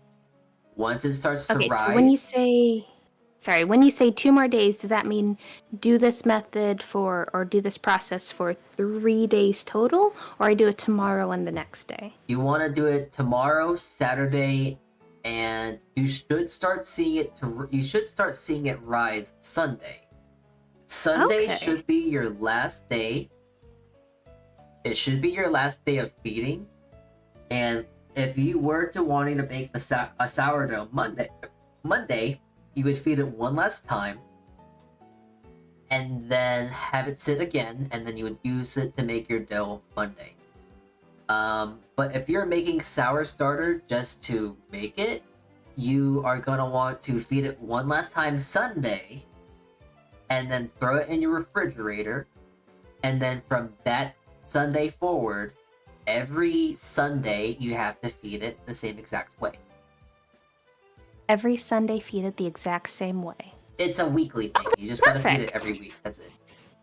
Well, that's perfect. We'll just start out every Sunday stream with feeding the sourdough starter. I mean, I actually do that very occasionally on some of my streams. Usually I do a Monday cooking stream, and that's usually the time I actually feed my starter. So, yeah. It's routine. It's making sourdough is very routine. Making sour starter is very routine based. I will say, if you forget one day, it's not gonna kill it. And also, when people say, "Oh, I killed my starter," to tell you the secret, your starter doesn't die. The only way your starter truly dies is when mold forms, and that's it. When you see mold, you gotta throw it out. If it starts smelling like vinegar, it's just sick. So, yeah. Oh, and I guess I should tell you these 2 little notes. These are very important notes when it comes to maintaining a healthy sour starter. If your sour starter smells like alcohol, it is healthy. If it starts smelling like vinegar, it is sick. If it is sick, you gotta do one of 2 things. You gotta feed it whole wheat flour and all-purpose flour. So, like, instead of doing a fourth of a cup, you have to do... If you don't have it, don't worry. Just eyeball it in the sense. But 1/8 of a cup of all-purpose and 1/8 of a cup of whole wheat flour, because the whole wheat flour has more of the bran, which is a lot more healthy and helps rise a starter a lot more quickly. Because starters the yeast will actually feed on the carbs and all that stuff, on the wheat bran and all that sort of stuff. On the whole wheat flour, they like whole wheat a lot more because there's a lot more healthy nutrition. So that helps it get not so sick, and then you start, feeding it again, and that's really that. Or, or if you don't have whole wheat flour, you have to take a tablespoon of your starter, throw the rest of it out, and then put in a fourth of a cup of flour and a fourth of a cup of water, and then you do that again for 2 days. Huh. So, Okay. yeah, fun fact: whenever someone says your sour starter dies, it doesn't die; it just hibernates. That's kind of what happens, really. So, Okay. yeah. Okay. I have something at the door really quick that I have to grab really quick. I will be right back. All right. Okay. So this is actually a good time because I actually gotta pull my sour starter out now. I'm not gonna make bread tomorrow, but I need to pull it out so I can frost and eat it tomorrow. So,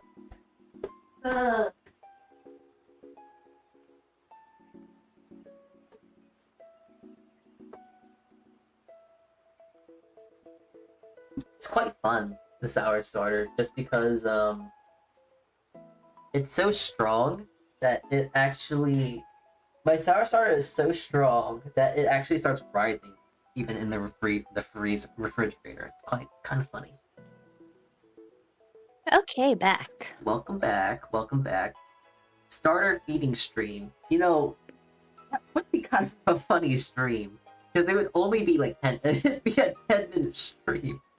Hey guys. Yeah, that's why I said, okay, we're just gonna start off this stream with feeding the starter. Yeah. I mean, honestly, I kind of want to do that because that sounds really stupid in concept. Like, hey, welcome to my sour starter feeding stream. I feed my sour starter. It takes 5 minutes. Okay, see you guys tomorrow. Bye. I might want to do that. That sounds really funny. Please do that on April Fools or something. I got something better on April Fools because Really? yeah, I got something better. So that's a secret for me to know and no one else too. So Oh, I can't wait. actually, I don't think I could stream April 1st. I'm not sure. I'll be on a plane When does April 1st, so I don't think I can do that. So Well, you don't have to do the April Fool's thing on April 1st. Just gotta that whichever stream is is closest. true. It's true. Yeah. Hmm. Oh, hey, here's a fun thing, a fun food topic. Um, saving money while cooking. Mm-hmm. So I'm not sure about you, but Wow. there's a lot of really okay. If you are taking in mind that if you live alone, let's say, there's a lot of things you can do to cheap out on a lot of things. Oh, absolutely. One thing that is a very well, it's a very hard skill, but if you can do it, you save so much money if you do this. That is being able to fabricate an entire whole chicken. Oh, yeah. Yeah, But you also have to plan to use the entire chicken, which, of course, if you are trying to save money, yeah, you want to get as many meals out of the chicken as possible. yeah. You see, that's the thing, though. You can freeze the food if you need to, but actually, I think I did a stream not long ago to where I basically fabricated the chicken. I did meal prep of the whole chicken as well. Like, oh, this was for this day, this was for that day. Yeah, because you can if you think about it, if you were to buy a chicken breast, 2 chicken breasts, and like 2 chicken thighs, at my store, my grocer, they're gonna be like $5 each, which is not bad. Each? Each. Oh my gosh, but okay. Well, like not each, but like a pack of 2 for a chicken breast is gonna be like $5-6, and then Oh, okay, a pack of 2. Okay. yeah, okay. and then a pack of 2 for like chicken thighs are gonna be like maybe $5 or $6 as well, maybe 5. They're gonna be more on the lower spectrum. But if you get a whole chicken, you can actually probably spend at minimum $8 to $10. But like when you get a whole chicken, you get the bones, you get the gizzards, you get the wings, you get the tenderloins, you get the entire bird. And Mhm. I often get a whole bird when it's like, oh, okay, I have no chicken, so I'm gonna get a whole bird. And I and I make stock. I go the whole 9 yards, and like the thing about like making a stock, you don't need to add like celery, onion, carrot. That just helps enhance the flavor. If you just make a really good base chicken broth, then you can add chicken, and then you can add the carrots, celery another time. You just need to get a good base broth, and then you can add on to it later, and then it's like, yeah, it's grand. But you can also get the wings. You also can control if you have the skin on or not, and there's a lot of stuff you can do with just like 2 chicken breasts, 2 thighs, 2 quarters, I guess this says 2 quarters, 2 thighs, 4 sets of wing, not 4 sets, but like a wing, a drumstick. There's a lot you can really do with it, so.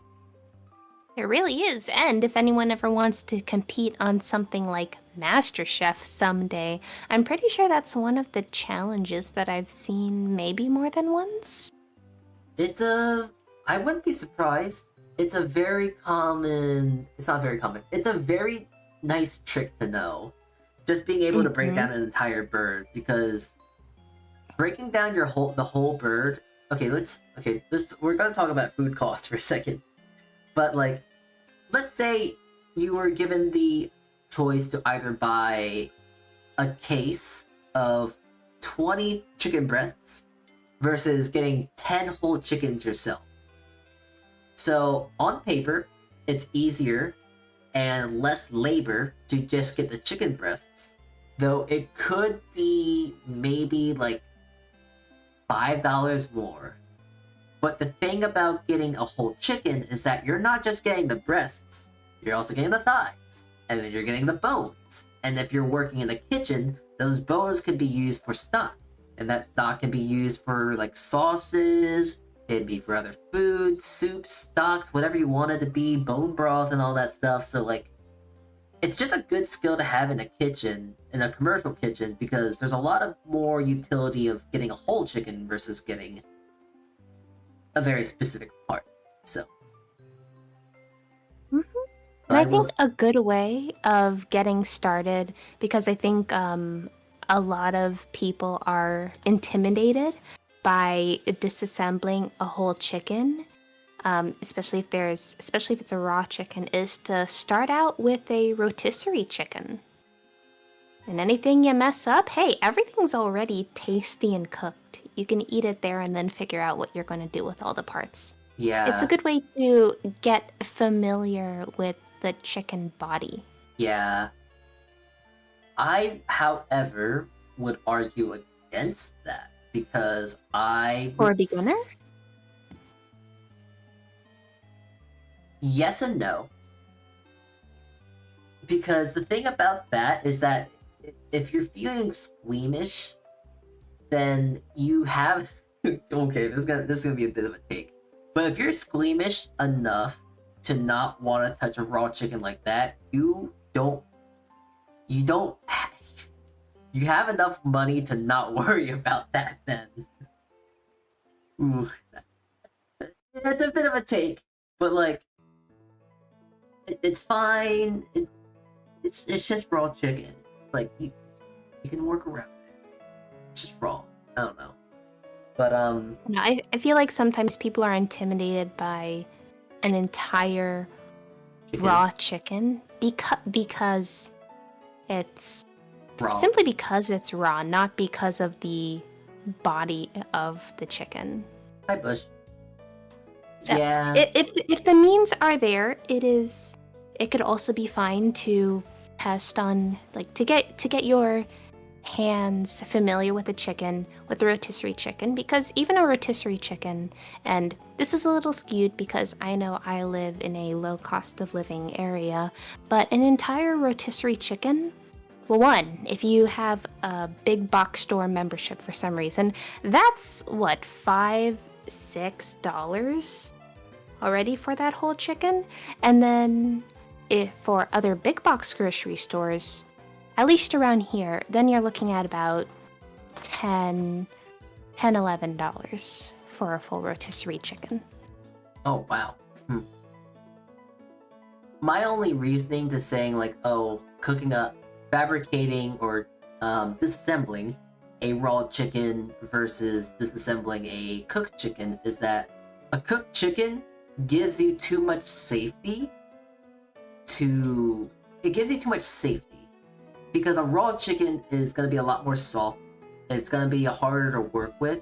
And like, yeah, I guess it is good for beginners.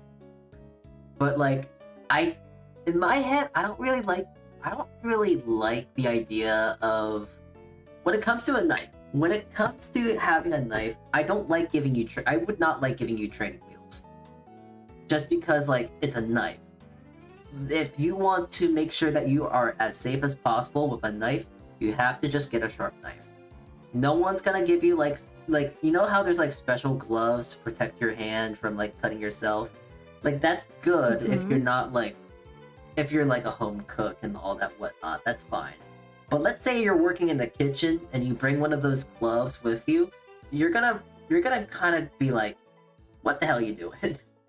You gotta learn like proper technique. That's really what comes down to the end of it. That's the end all true all thing. Like you gotta work on technique. But that's also talking about commercial versus home, and that's that's a big thing. So Also, with the rotisserie chicken, you can disassemble it with your hands. No knife necessary. that is true. That is very true. And then once you can identify the parts, then it's like, okay, now we do a knife on top. I also noticed that you actually have yourself a knife there. I do, isn't it wonderful? It is quite nice. It looks like it even has a full tang in there and everything. It kind of has the sort of look of a shun. It looks very nice. It's a very pretty knife. Oh gee, I wonder why you would look like a shun.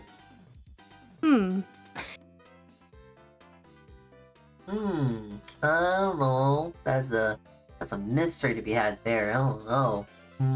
Although, spoiler alert for Saltea's regulars, I do use a shun. Oh, that's funny. That's why. Yeah. Well, I had this knife kind of modeled after the shun. Now, it has like all the shiny stuff to it, but it doesn't have the Damascus pattern that my shun has. But that'd be a little more complicated. So they are kind of hard to draw. Oh yeah. You see, okay, I got another really hard cooking take here. This is a real hot take when it comes to cooking. You don't need to spend millions of dollars on a knife. You just need to find one good knife, and then once you got that, you're good. Oh yeah. So, I know, like, for me, I actually had this $25 stainless steel chef knife. It has survived with me for at least 4 years. It is sharp. It's just a matter of maintenance, really. But like, it holds its edge well. It's a great knife, and I love it. So I forget. Are you the one that uses Babish knives? I am. Ah! I'm not gonna lie. His stuff kind of. I don't really like watching his stuff anymore because they're usually just burgers and all that now, which is alright. Oh, is it? Well, at least that's what I see recently more, like on YouTube. It's like, oh, he's just making a burger again. But his knives are actually really solid. They're sharp. They hold their edge well. They're durable. They don't bend, and they're cheap. Like, shockingly cheap. Like, for the quality that they are, for the kind of cuts you can get, and the longevity of the knife, they last a long time. For just $24? Like, I would be. Or if you're lucky and your store also regularly runs sales, maybe you could get a chef knife and I don't know, maybe a paring knife at buy one get one 50% off. Oh yeah. On Black Fridays, when Black Fridays are Black Friday is going around fairly soon, but like, I digress. When sales are on, when there's stuff on sale, I like to actually buy a chef knife or two and like just have it on like the back burner, if you will, like, oh, just in case or something like that, or I just give it to someone who actually needs a good knife. Yeah. Yeah. Now, well, my shun knife was my pandemic splurge, so. I mean, that's a There's good that. splurge to have. That's a good splurge. See, my pandemic splurge was a whole bunch of bread baskets. So. Yeah, I need to get some of those if I'm going to venture down this whole bread making thing. Well, if you're ever tight on money, you don't need that necessarily. It makes it easier. It makes it more. Yeah, it makes it easier. But you know what you need? You need a bowl and a towel. That's it. I got those. You see, when I was during the pandemic, I had no idea of this bread basket, this like the bread paddles and the machines and all this and stuff and whatnot. I just had my hands and a dream. Actually, the funny thing is, you know how like, oh, you want to make sure you do it in a cast iron and this and that. I did mine in a casserole dish. I did mine in a casserole dish, and like, I'll have to bring up pictures to you or something, but they were actually pretty good. They weren't horrible, they weren't the greatest, but like, all things considered, they were actually pretty decent. Ooh. And now look at you. You have like a whole darn cookbook of bread stuffs.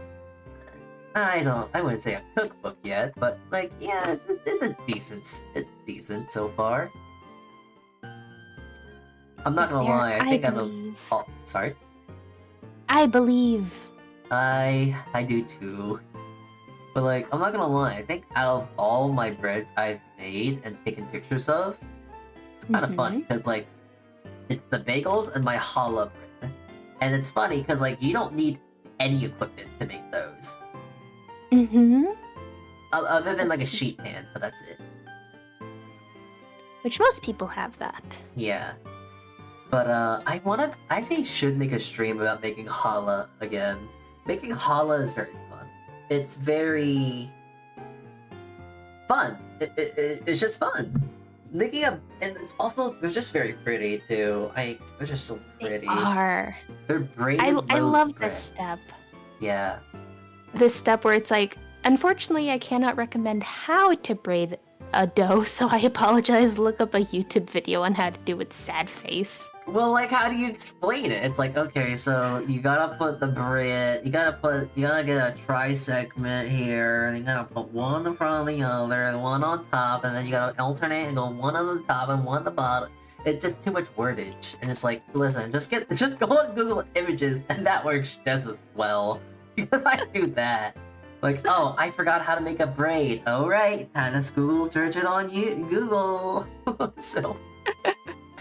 Oh, you know, funny thing about, okay, it's a silly story, but at my job, I like to experiment with bread. Because, you know, at my job, I don't have to pay for anything, so haha. So, there's very often times where I will do a lot of recipe testing and whatnot, but, the big thing I've made there was challah, and it's really fun, and, it's kind of funny, because as I was making challah one day, I had to go step off for like 2 hours to go onto a different station. But when I get back to my normal station, apparently there was a whole fight. Not like a fist of cuffs fight. No. It was like a banter fight, if you will. Like people were just bantering. Because someone was saying like, oh, Salty made challah bread? He's not Jewish, he can't make that. And it's like, whoa, interesting. Use. So then like people were it was actually kind of heartwarming to hear that people were actually defending me, of like saying like, hey, listen, he's learning how to make bread, get off his case. And it's like, oh wow, they do care about me. Yeah, you make kind of a good point. One of my roommates, she is Jewish, so I'd be like, hey, I made this and would like your opinions. Eat it. Yeah. But it was more or less funny, because like I think it was more of like a privilege sense, if you will. Because it was like saying like, oh, he can't make that, he's not allowed to make it, because he's not Jewish. And that's the thing. Yeah, that's not cool. Yeah, I think that's why people were offended more or less by it. But like, it's like, hey, you guys are getting upset over bread, and this person right here is upset over bread. I don't know what's more sad. You getting upset over the bread, or them getting upset over bread? Because it's bread. It's bread. Like, at the end of the day, that's why I try and like... it's kind of a lot of silly stuff is said in the kitchen that I work at. Like, there's a lot of bantering and stuff like that. But then when you really sit down, like, okay, work is over, and you sit down at your desk and think about it. Man, these people really did yell at me for a bucket of flour or like a cup of flour. Uh-huh. Now that hasn't happened yet, but there has been times where it's like, man, these people really screamed at me for cutting garlic in a weird way. It's like, I don't know. Wait, how did they yell at you? Okay, they didn't actually yell at me. And it wasn't garlic, it was actually an onion.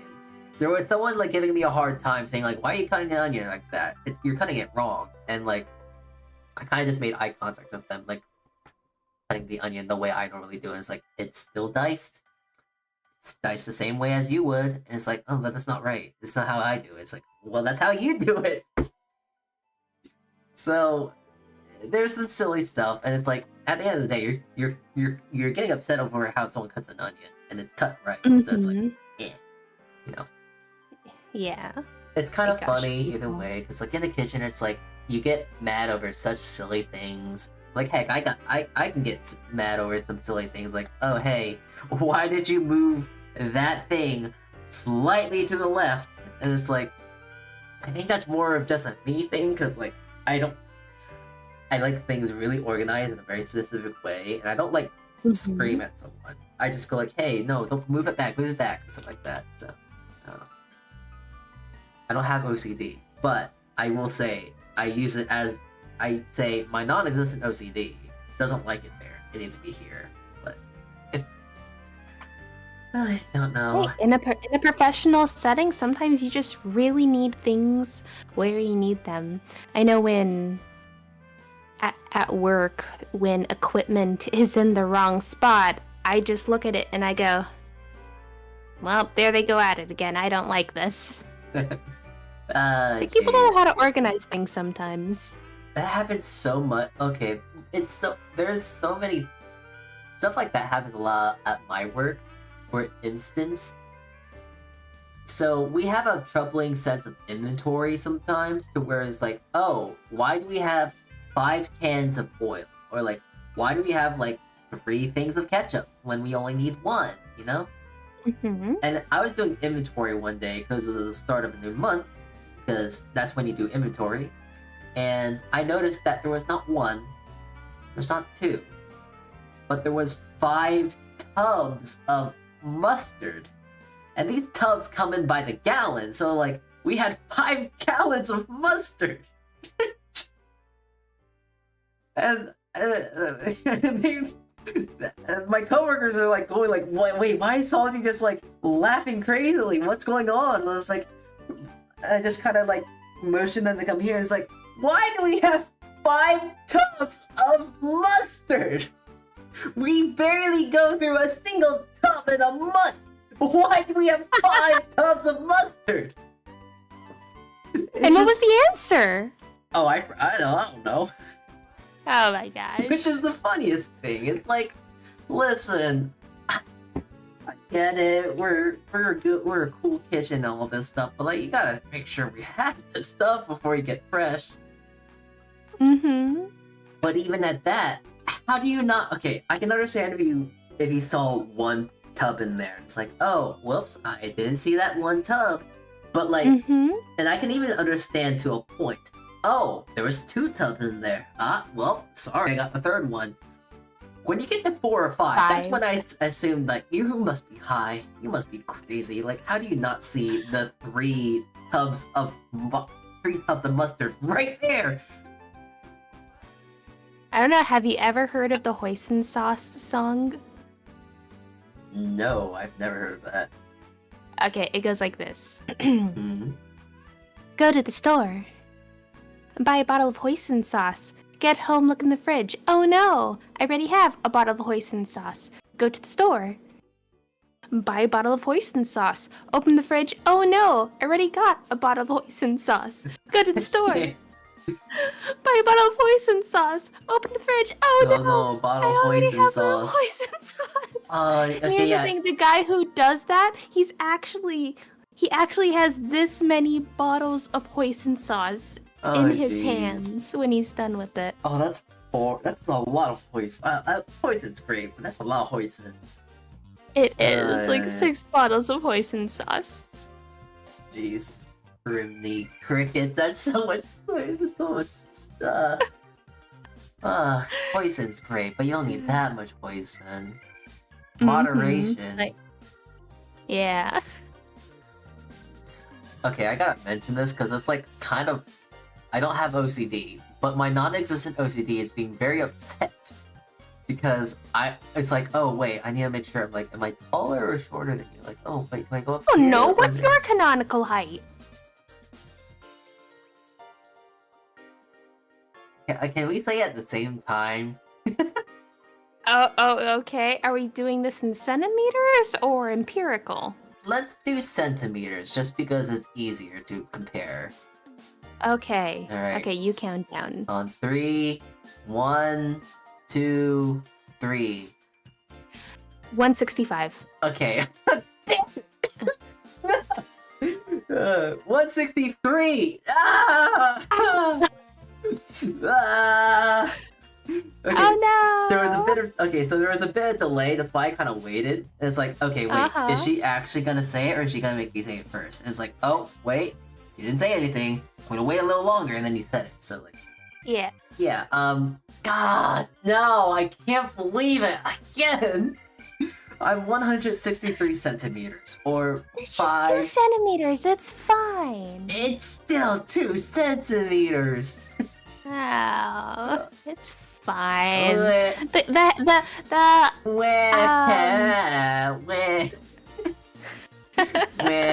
I'm short. Everyone bullies everyone bullies me. I'm short. I'm tiny. I'm a little guy. No one likes little man. It's like, what? No, you see, here's the thing, short stacks are very much loved. I hope so. That's why we have like a special term for that a perfect amount of pancakes. If you let him brute for a few hours, he gets bigger. Oh, I hate you. I hate you. What if that was a thing though? Like, as you're streaming, your model gets incrementally bigger because you're proofing. I mean, technically, people get taller throughout the day. Is it really taller throughout the day? Okay, think of it more, they're just getting more straight because of their spine, you know?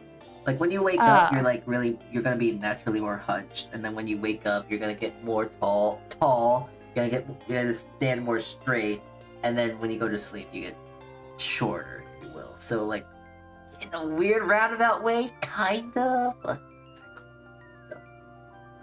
Huh. It's weird. Okay. Oh, have you ever seen like those spinal decompression videos? I have not, and that sounds kind of scary. It's not scary. Okay, so what it is, I know, imagine people do this on either monkey bars or a door frame, but all you're doing is a dead hang from whatever place. And then as you're hanging there, you can see just like someone's spine kind of decompress as gravity pulls the rest of their body down. It's really fascinating. It's like you grow like maybe a centimeter after that because you've just stopped unscrunching everything. Sounds kind of spooky, honestly. It makes sense though. Gravity's a thing. I mean, gravity is a thing, but still kind of spooky. It's like, I don't know, like watching your spine slowly get a little bit more relaxed. It's like watching it's like thinking about if you okay, this is really weird, but like if you peeled off your skin and watch your muscles move. That's kind of like the same thought I have. Like, oh yeah, I want to see how my muscles move. So you peel off your first layer of skin and see how your muscles react and retract, if you will. I see.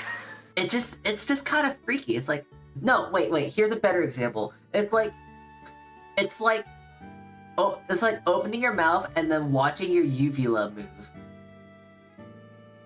to like strangely satisfying? I wouldn't say satisfying, but more strangely fascinating is probably a better word to say. Fair, fair, fair, fair. I really think it's satisfying watching your uvula move as you talk, or watching your spine decompress. That sounds a little fascinating, but not really cozy. That's not my mindset when it comes to cozy, at least. So Fair, that would not be visually cozy. No, interesting, yes. that's why I would think it'd be fascinating, since that's more of a word when it's like, oh wow, that's really weird to see that happen. So I Yeah. don't know. You know what's not weird? No. Halloween candy. Oh wow, man, that's such a good transition. Oh man, Halloween candy. Wow. I'm changing screens now. Wait, hold on. Oh, hello, Discord reacting, you mob. Hello. Alright, here, I'm gonna just make it small here because, you know, that is quite funny because I actually do have a tier list right here. Wow, look at that. Ooh. So, yeah, let's talk about candy, because who doesn't like candy? It's like Halloween almost, so it makes sense, and like, who doesn't like a good tier list? And talk about the latest controversies when it comes to candy. Mm-hmm. Okay, let's see here. Hmm. S, A, B, C, D, F, and X. Never had it. Okay, okay. Yeah, so we got a very simple procedure when it comes to this, so it'll be easy. Mm-hmm. Let's see here. 100 grands. Ever had them? Gosh, I think I have, but that one's been a while. That one is one of those ones where it has pretty much chocolate, and is that one whole peanuts and caramel? I think so. It's like, oh wait, no. It's I think it's more like a mix between a Crunch and a Twix bar. Like, it's not peanuts. I think it's the Crispies, you know? Wait. Okay, the Crispies. Okay, okay. Well, If I remember correctly, those are pretty decent. yeah, I'm not sure about you. I think it goes B. I think it's like the very Yeah, I would say B. basic, but Yeah. these are one of my favorites. Three Musketeers. Yes, Yeah. 3 Musketeers. Now, for me, it's not S tier. Oh, Because I feel like their quality in manufacturing has kind of gone down a bit, which has been slightly disappointing, but I do really like them a lot. And if you freeze them, ooh, you ever freeze yours? yeah, actually, they have a nice, like, not tender, but they have a bit more bite to it, and it's like when the nougat kind of like freezes up a bit, it's like a nice firm but like melty bite to it, and it's like it's very lovely. Yeah. Now, I would say frozen ones are S tier. Yeah, That just kind of elevates it. I think we'll leave it at the top of A tier then. Yeah. Okay. Okay. Alright. Have you had, so Walmart came out with their own versions of these popular candies, Three Musketeers being one of the rip-off ones. Mhm. Have you had any of them? No, I haven't actually been to a Walmart in quite some time, so no. Fair, fair, fair. Don't. Okay. Is the moral of the story. Don't. Ah. Okay. I'll take your word for it. Okay, what's that next one? Okay, so I'm a bit biased with this one because this is a very nostalgic thing for me. I will honestly say they taste like garbage. But, Yes. like, If that's Airheads. yeah, they're Airheads. They taste like garbage, What? but they're such a nostalgic thing for me. I think they go at B tier. We could put him at B tier for now. We can talk about maybe making him trading fodder later. We'll see. Oh, you want to talk about trading fodder? Almond Joys. That's trading fodder. Okay, that's fair. That's trading fodder. That's trading fodder. I Yep. don't like those. Okay. Oh, Okay. Oh, this things? next one. These are the mint chop. These are Andes. Yeah, Andes. Okay, I feel like you're either in one camp or another. You either love mint chocolate or you hate mint chocolate. Which one are you in? I'm okay, so I'm weird because I'm indifferent about it. Like I like it, but I don't like it so much that I will go out my way to eat it. Like if I have one, like someone gives me one, it's like, oh, okay, oh, and I'll just eat it. But like I'm not gonna go out my way to go eat it, and if I can deny it, I will. You see, I would put it as trading fodder because I know a lot of people who do like mint chocolate, and those who like mint chocolate freaking love Andes, so I will give them an Andy for Alright. literally something else. I can get by that. Yeah, that's very good trading fodder. Uh, uh, okay. This is kind of unfair because, like, honestly, I think that's coded. I think apples An apple? are great. Yeah. Goated, yes. Yeah. Yes. Let's go. I would have been so stoked as a kid if I got apples. I am actually thinking of, in addition to having candy, having fruit. Yeah. Like, listen. It's actually cheaper to buy candy than it is to buy an apple. So first of all, that's very expensive, and also, if you get a Honeycrisp apple, ooh, Kids yeah. ain't getting Honeycrisp apples from this dollhouse. Oh Yeah, no, no. siree. They can deal with whatever apples on sale. They can get the really cruddy Red Delicious or Empires. So, But a good apple definitely goated. yeah, Absolutely. that's just not they're not. I don't think that's fair.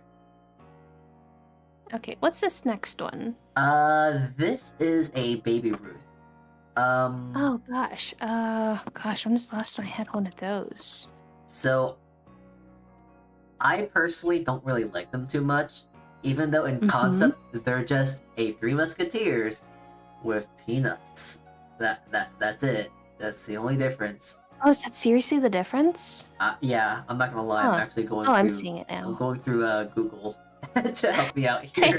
Same. So yeah, Baby Ruth is an American candy bar made of peanuts, caramel, and milk chocolate flavored nougat. So sorry, it also has caramel as well. But caramel. There was actually one time I was buying caramel and the person literally could not understand me until he goes, "Oh, you mean caramel?" Oh, okay. So, you know how the British people are very pedantic with their crisps, chips, and fries? Oh, I know. I'm very pedantic with caramel and caramel. Okay. So like How should I be saying it for this stream? So when I say caramel, I'm talking about like caramel sauce, caramel flavor, caramel color, stuff like that. But specifically when I talk about candy, I talk about caramels. Okay, caramels. Okay, that makes sense. That's a decent distinction. Yeah. So like I kind of have like the chips versus chips and fries and crisps. I have my caramel and caramels. Caramels and caramels. I want those caramel candies. Or I want that these will be caramel pudding. candies then. Yeah. But anyways, Baby Ruth.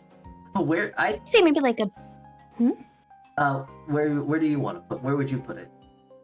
I'd say like B. I don't hate it. I could eat it.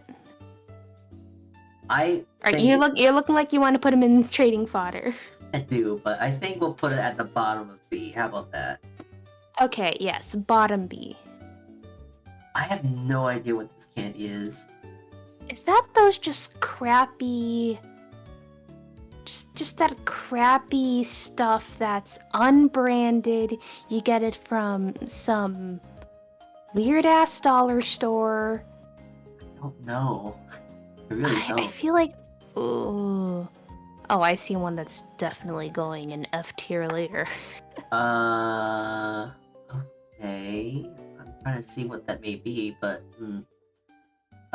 this candy bar. I actually don't know what it is. I'm trying to look it up. What is that? Oh Honeys? Is that a Good Oh Honeys? Oh Honeys? Okay. It's called a Oh, bit oh o honey. gosh. Oh god, not those. I don't remember these. I don't think I've ever Oh, had these. So they're you, garbage. garbage. They're, Okay. well, not they're worse than garbage. Those are Oh, so how bad. dare you? Okay. Yes, you want something that just kind of both tastes bad and will not get out of your teeth. Ooh. Okay. They will not leave. Okay. Then. Ooh, this one. This is a classic for me, but Mhm. not in a way that is positive. But Oh. uh, it's not bad. It's just that I use this to trade. This was like the best thing to trade with people. This is absolute Mhm. trader fodder because I would be able to trade 2 of these to get like a pack of Skittles. And it's like, yeah, you better give me those Skittles. Sure. So, I personally see this as trader fodder. I don't really like it. Mhm. I don't really like peanut butter or chocolate, honestly. I So, like peanut butter and chocolate, just for some reason not on Butterfingers, so I normally trade those away for other things too. alright, trader fodder. You can put it. I think I'll put it at the top of trading fodder because that is also like peak trading fodder. Yeah, because like everyone wants it. Yeah. Mm-hmm. Yeah. Ooh, okay. So I know this is definitely the camp of you love it or you hate it. And Mm-hmm. I will say I love this. I love candy corn. Oh my gosh. However, I can't eat more than 6. I can't Okay. eat more than 6. We had a poll in the office Uh-huh. on what is the most universally hated Halloween candy, and by a landslide, it was candy corn. What? Oh, that's such... Yes. I can think of worse candy than candy corn. Is it on this list? It is not. It's that bad. Oh. Do you know those like circus peanut candy marshmallow things? Oh yeah, those are also trash. Yeah, those are worse. I think those are like that is like absolute garbage. Hi, Shu. Hi. I feel like this is either It's going to been be a scary. for you. Okay, if you were to put this on your list, where would it be? I would put it at the top of B tier, honestly. Now, Fun. this is ultimately your Thank channel you. I and will. slightly your tier Hope you have a list. good So, one. if you Good want to night. put it on there, I will say, I will put it now. My words. I do not agree with it. I will respect it because I respect that everyone should be able to like what you like. Then we'll have a But compromise. We'll put it at the bottom of B tier. How about that? Okay. I Okay. still take no responsibility and will not stand for any slander that I may like candy corn in any way, shape, or form. Well, you see, we are all about compromise here. So, That is fair. oh my goodness, I'll have to talk to you about it after this stream, after this tier list. But Okay. anyways, Milky Ways. I quite like Milky Ways. Okay, they aight. Yeah, I'm they're not going to go alright. out of my way to get them. I think if I remember, it's caramel and nougat. Nougat. Yeah, Yes. so it's in my head. I actually would go as far and say it's goated. Like it's a Three Musketeers, but better because it has caramel.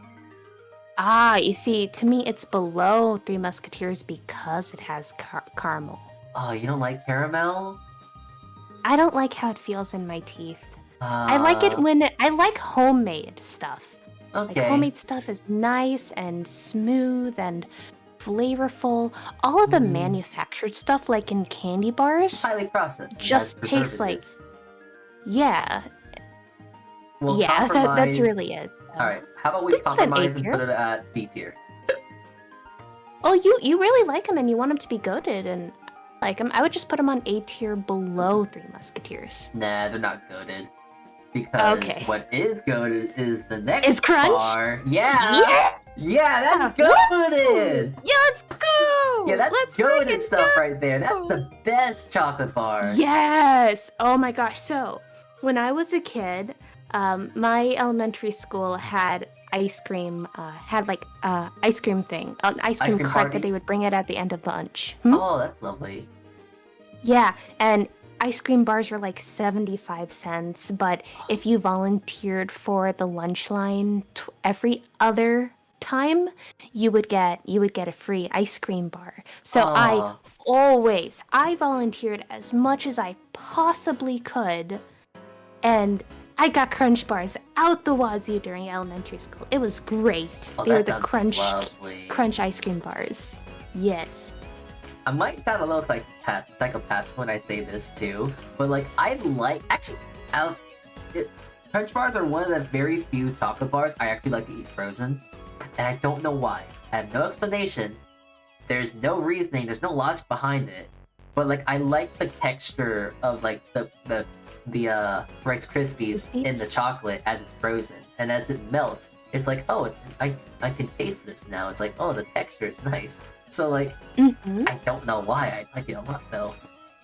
It just changes things. It switches things up. It's nice. Yeah. Do you ever get the little the crunch clusters at movie theaters? I think I know what you're talking about. And I think, yes, I got them once and they're great. They're amazing. Because it's like They're little, really great. it's crunch, but little bite size. Uh-huh. Yeah. Yeah, they're great. Ooh, okay. So, Yeah.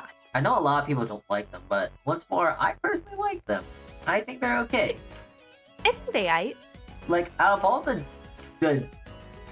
gummy-based candies, this is like the least offensive one.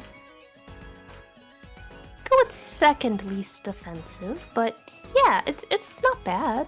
Yeah. What do you But, think? like, B tier? I think second to the bottom of B tier, yeah. Okay. Yeah, I can get behind that one. Yeah. It's definitely a candy that, like, I will be willing to trade this off, like, if you have something else, so. Mm-hmm. This one's fun. This one's a fun one. It's The the double Hubba Bubba bubble. Bubble Oh. Gum. Ah, This yeah, stuff- hubba bubba bubba gum. This stuff was the best gum for 10 seconds.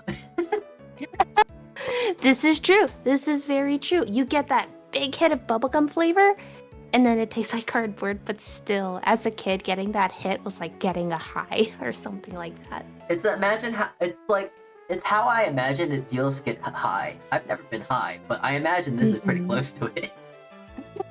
It's like, Have you ever had? Hmm? Have you ever had one of those Hubba Bubbles that was maybe left out for too long, but you didn't know, and then you unwrap it and you bite it, and it's a rock? Oh, I'm a little crazy. I like the harder ones. I think they're kind of more fun Oh. to eat. Okay, noted. Salty likes stale bubblegum. Listen, there's some weird things. If it's harder, it's more fun texture, and it's like I like biting it into more. And then the more you bite into it, actually, the more flavor you get from it because you gotta chew it more.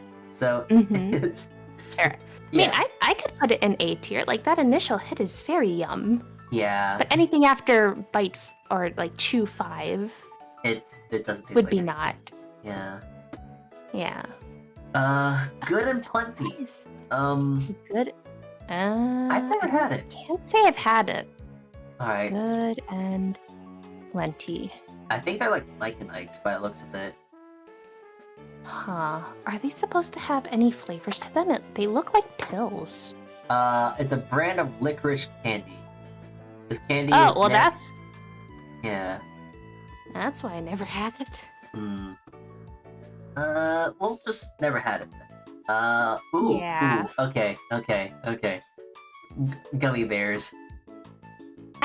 Gummy bears. As long as they're not stale. I like fresh gummy bears. That I can agree on. Stale gummy bears are atrocious because that is literally like eating rubber. Mm-hmm. And I would know. I've had how many Bean Boozles that are like burnt rubber. Oh, lovely. I'm surprised that there isn't a Bean Boozled that's like, oh, burnt rubber for a flavor, you know? That is the flavor. Oh, there is? Yeah. Oh, that's funny. I've gotten that one so many times. Oh, Let's that's see, how many are left nasty. in here? There's 3 more black beans in here, and out Wow. of all of the black beans, I've only had 1 licorice. Oh. Oof. Oof. Doesn't sound pleasant. Yeah, I mean, I am all down for putting them in A tier. They're pretty good. Alright, okay. Heath bars. I think I've had one of these and it's like Yeah. it's Heath it's bars. it's toffee, almonds, and chocolate.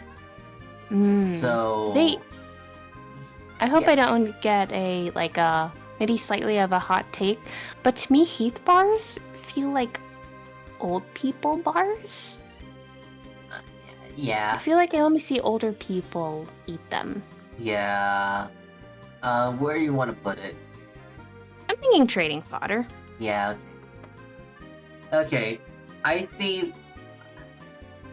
So, I see the next 3 things. Uh-huh. And they're all goated, right? You're gonna say they're goated, right? I hope. No! No!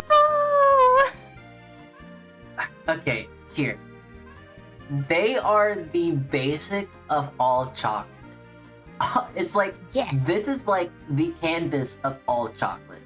Whenever Yeah. I eat chocolate, whenever I think of chocolate, I think of a Hershey bar. Yeah. That being said, it's not goated, but it is okay. good. Okay, can we put them in yummers? Yeah, we can put them in yummers. Woo! However, Mm-hmm. the milk chocolate, the cookies and cream Hershey chocolate bar is goated. Yes, finally someone else! That that cookies and cream is Yes. goated. That stuff is crazy good. It Oh, has yeah. no right being that good. Oh yeah, every time if I have to get candy from somewhere, I'm always reaching for the cookies and cream. And at like a local store, at one of the local hardware stores, they have cookies and cream. They're called drops. So think of an M&M times the size by 5 and make it Hershey's cookies and cream. It's so good. Interesting.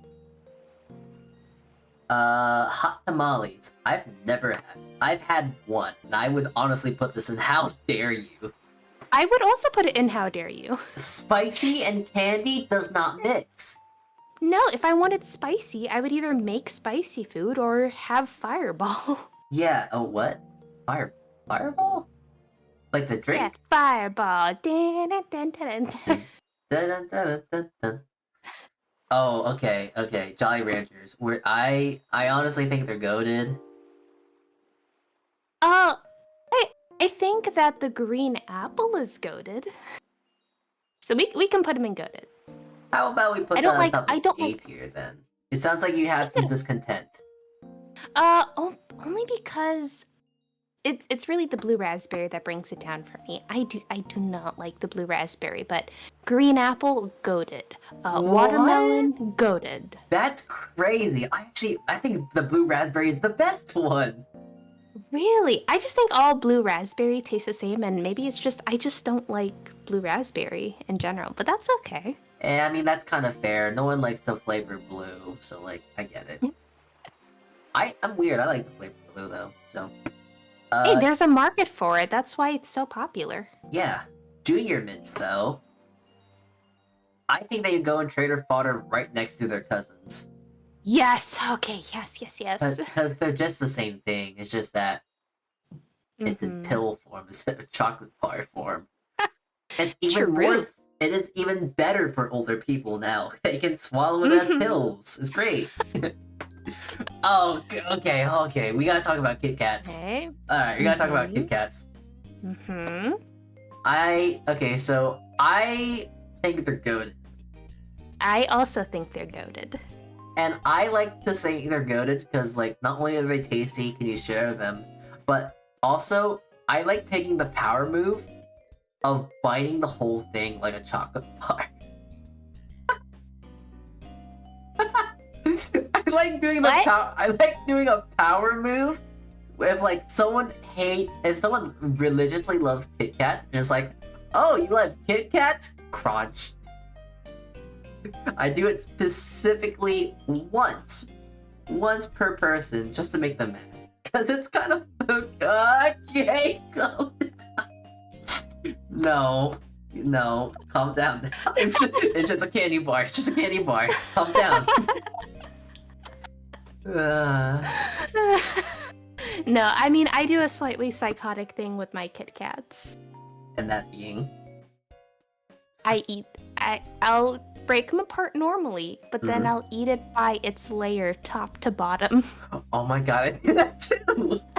I peel it with my teeth. I'm just like, top layer, nom nom nom nom nom. Next layer, bah, bah, bah, bah, bah.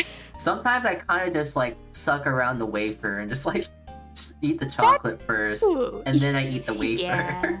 Mm-hmm. The wafer's really good. I would say it's even better than the really chocolate. is. Oh yeah. Overall, Kit Kat is just so good, and that theme song's great. That's good marketing. Yeah. Alright, so the next thing is a crackle bar. It's like a Hershey's version of a Crunch bar, but small. Yeah, I think it's Yummers at least, but like it's not a I Crunch think it's bar. Yummers too. Yeah, you can't beat the OG Crunch. Yeah. Ooh, Laffy Taffy. So I'm a sucker for taffy. I love taffy, and this was okay. This was all right. I specifically really like the Pink's flavored one. Any other flavor was hot garbage. So That's think fair, it so- goes in A tier. Yummers. Okay, I can agree with that. I never bite into Laffy Taffy though, so I just kind of suck on Laffy Taffies because obvious. I don't like things stuck in my teeth. You see, what I do is I let it sit in my mouth, and then I twirl it with my tongue into a pill, and then just kind of suck on it then. I don't swallow it because that's not fun, because then you don't taste it anymore.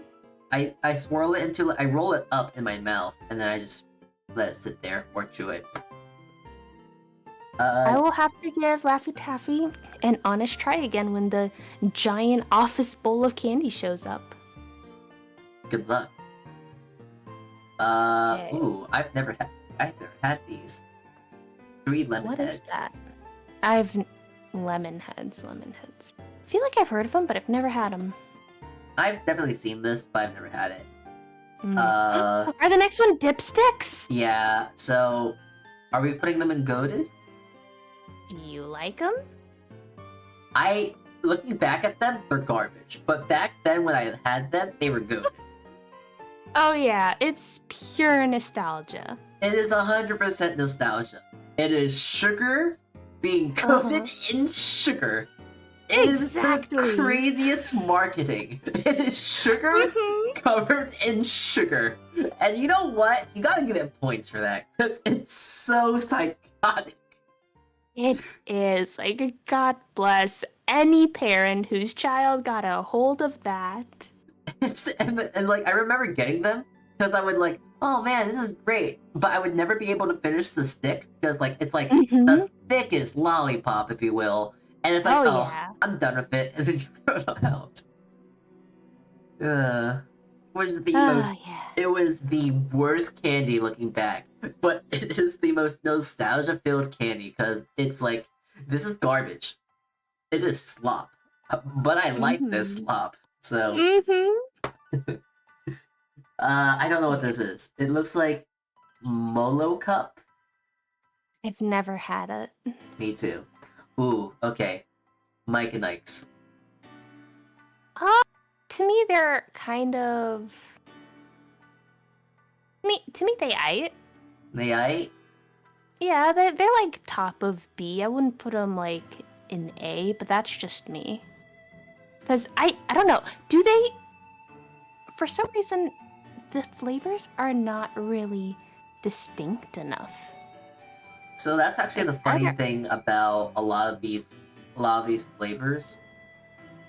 A lot of these flavors is mostly visual. Yeah. I think they all in actuality taste the same. It's just like a very slight difference, but they all taste the same.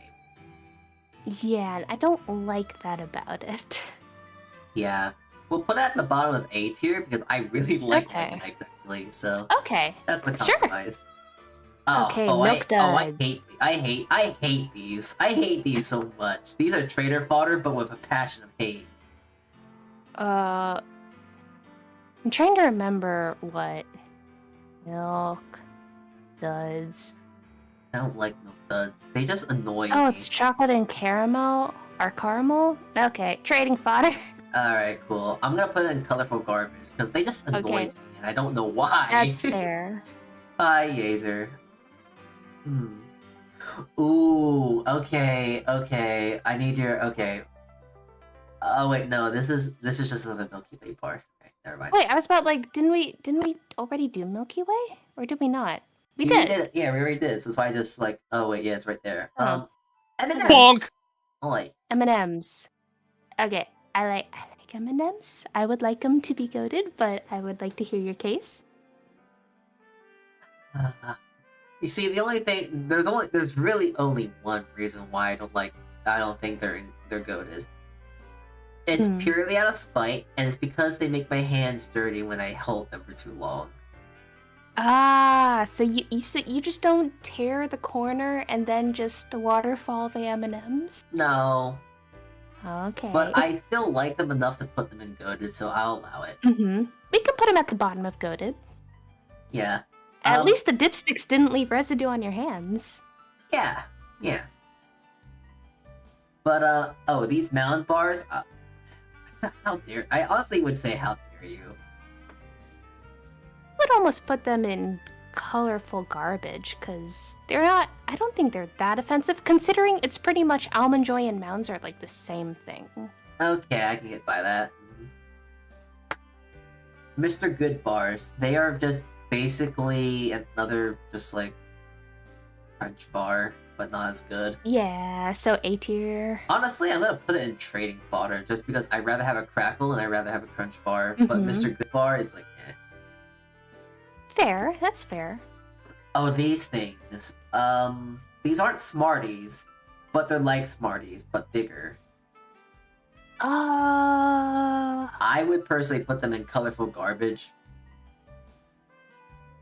Sure, I've never had it, so I will trust your opinion on this one. Yeah. I think I've seen those at like when you're checking out at a restaurant, they have packs of those, but I've never had them. That sounds about right.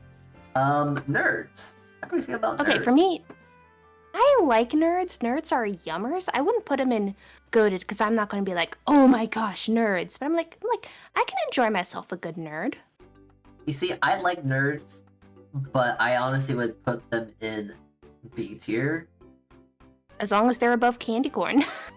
Alright, fair enough. I'll put it right behind a Milky Way, though. I'd rather have a Milky Way than a nerd. And nerds are Okay. just, once more, I love how they are, and they're so bold, but they're not as bold as the Fun Dip. Because if you think about what nerds are, they are sugar covered in sugar. Once more, It's all sugar. it's very bold, but it's not as bold as a sugar stick dipped into powdered sugar. It's not that bold. Mm-hmm. Okay, these are off-brand Starbursts, and I would honestly put them in How Dare You. I almost want to put them in colorful garbage just because how more colorful can you get than off-brand Starburst? But yes, as long as they're down near the bottom. You can get, I say How Dare You because with Starburst, you at least get 5 colors. With this one, there's only 3 colors.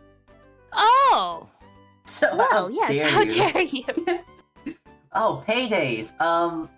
Trading fodder for me. I don't really like paydays. Yeah, same. Yeah, okay, cool. I'm glad we can get to that presumption here.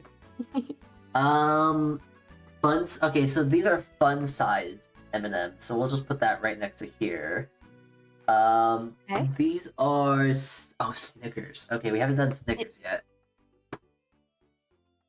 I like Snickers. I don't go crazy for Snickers, but I like them. I think we just put them right next to Milky Ways. Yeah. Yeah, okay. I think these are the peanut M&Ms, and I'm gonna go out and say these are actually pretty good. Oh yeah. I will agree with that. Like versus the normal M&Ms, the peanut M&Ms are just a lot more fun. They have a lot more content to Yes. them too. So like And I feel like they actually get good quality. I don't know if it makes Peanuts. sense, but decent quality peanuts for the Mhm. peanut M&Ms. they're not better than a Kit Kat, but I would say like they're better than the Fun Dips at least. I can get behind that. So these look like quarters, but I'm assuming these are chocolate coins. Yeah. I personally would say that they're actually pretty goated, just for the novelty of like it's a coin, but it's chocolate. Oh my god! I'm down. Yeah, it's not better than an M&M, but it's like they're up there. Flavor-wise, they are not better than straight up Hershey's chocolate, but the Yeah. novelty is fun. Yes, I don't know what these are. I can't even read what they are. I can't read that. So we're just gonna say never had it? Yeah. All right, so Reese's. Okay.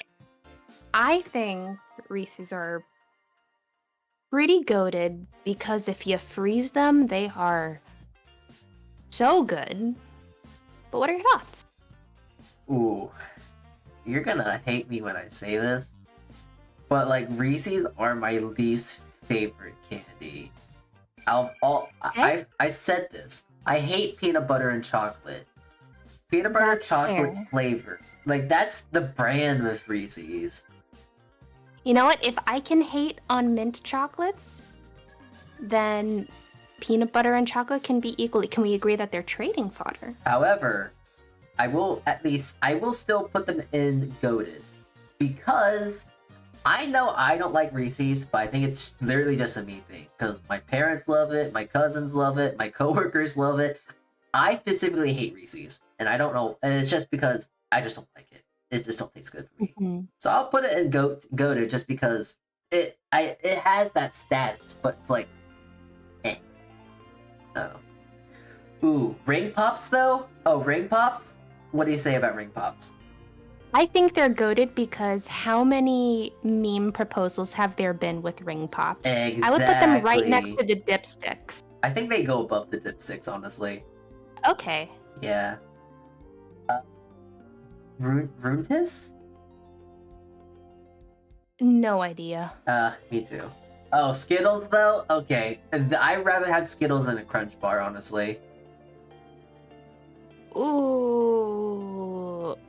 I feel so bad because I don't like Skittles. Oh, But that's just me. Wait. So, where would you personally put this then? Under Kit Kat. No. I mean, like, where would you put this in? Like, do you want to put an A or? Like, I don't mind. Here's the thing: is sour Skittles on this list at all? No. So we're generalizing. Okay, so we're generalizing. Okay, then we could still put them in goated because I will imagine that I'm getting sour Skittles, but they don't beat Kit Kats in my opinion. All right. How about we put it right between Fun Dip and Ring Pops? I'm down. All right.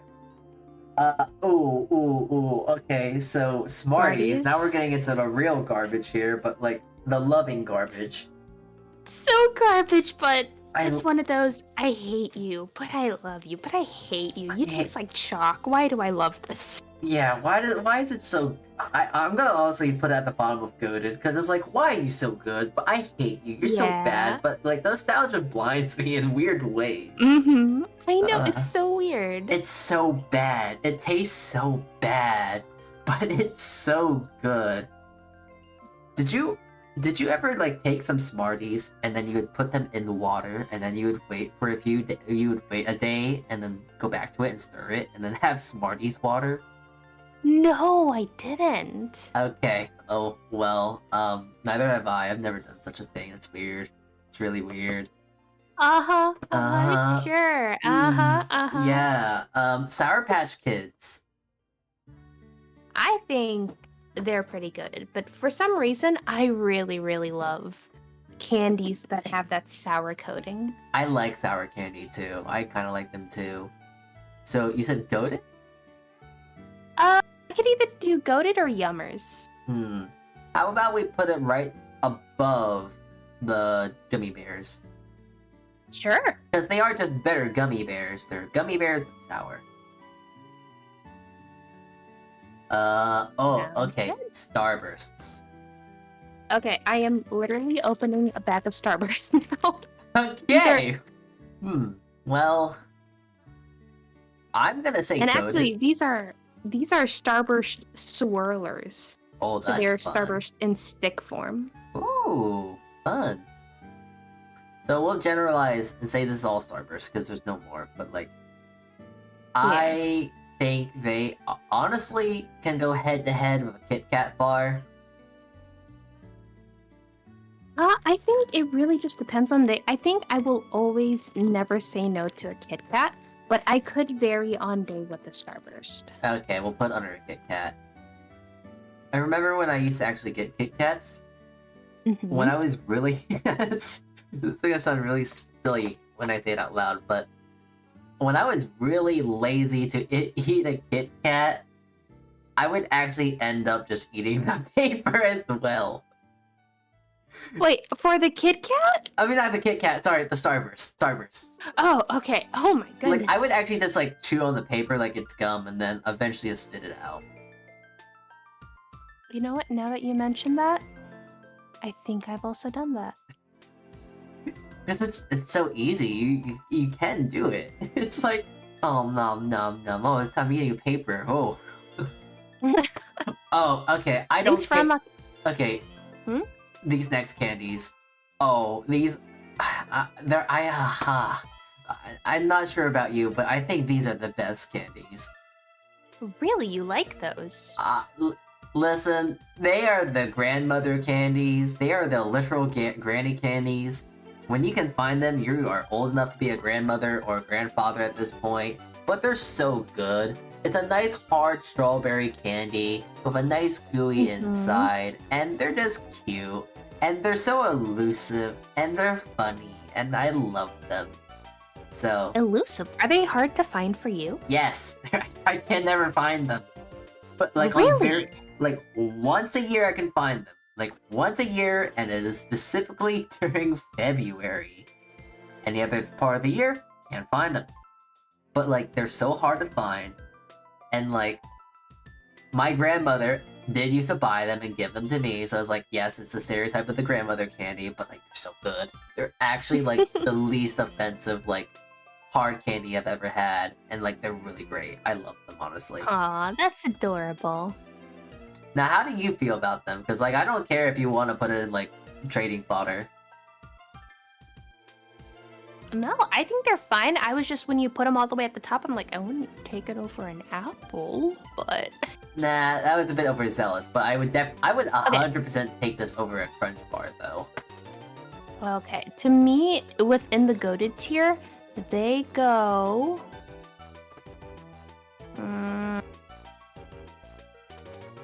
To me, they go right next to Starburst, but I think my preference for certain chocolate is showing, because in general, I like chocolate more than I like candy, if that makes sense. But for the nostalgia, it can definitely be up there. We'll compromise and put it behind the Milk Hershey chocolate chip thing. Okay. Alright. Okay, there's gonna be some clashing feelings here. What is that? But these are sugar daddies. Never had them. Oh, I am gonna have Liberties here and put it right here. It is literally a stick of hard caramel on a stick. So like a cow tail? I guess. I think so. I've never had a cow tail. I don't know what a cow tail. Cow tail. It's kind of like that, but there's no cream on the inside. It is just pure blocks of caramel. And I would suck on it. I would chew it. It depends on the time of the mood, but like, it's okay. But the thing that gets me is that it actually tastes like the best caramel. It is the best candy caramel that is produced. I think it's pretty good. I will not. Like, if I see that, I will grab it because never had it before. I don't think you'll like it if you don't like caramel candies, but like it's my personal favorite. Like of all caramel Okay. candies I've had, it's pretty good. Just don't chew on it. That will stick Oh. to your teeth. Okay, well, just like right now, I am not chewing the Starbursts. Okay. Ooh. That is a bad idea. Okay. Swedish fish. To me, they are equal to gummy bears and Sour Patch Kids. But that's just me. I'm gonna put it above the Sour Patch Kids Okay. because I think they're just fun. It's fish. And it's like, oh, it's from Sweden, but it's not from Sweden, I think, so. Except not. Yeah. Alright, sweet tarts. So, remember when we talked about how Smarties are garbage? Uh-huh. I think sweet tarts are the garbage. That's fair. Because they try to be like Smarties, but Smarties has the nostalgia factor. Yeah. Sweet tarts So we just... putting in colorful garbage? Yeah, colorful garbage. Okay. Alright, so... toothbrushes. I've never had them. I'm just gonna put them in How Dare You. Okay. What kind of sad, pathetic individual that you have to be to give toothbrushes during Halloween? Like, okay. Oh wait, those are just actual toothbrushes, Those or is are that toothbrush candy? actual toothbrushes. Those are actual toothbrushes. You like the squeezy bottle that's supposed to look like toothpaste. No, it's an actual tooth. Listen, I'd rather have toothpaste because, like, I think everyone has a toothbrush. A toothbrush just feels insulting. All right. It does. It does. It just feels insulting. Like, Mm-hmm.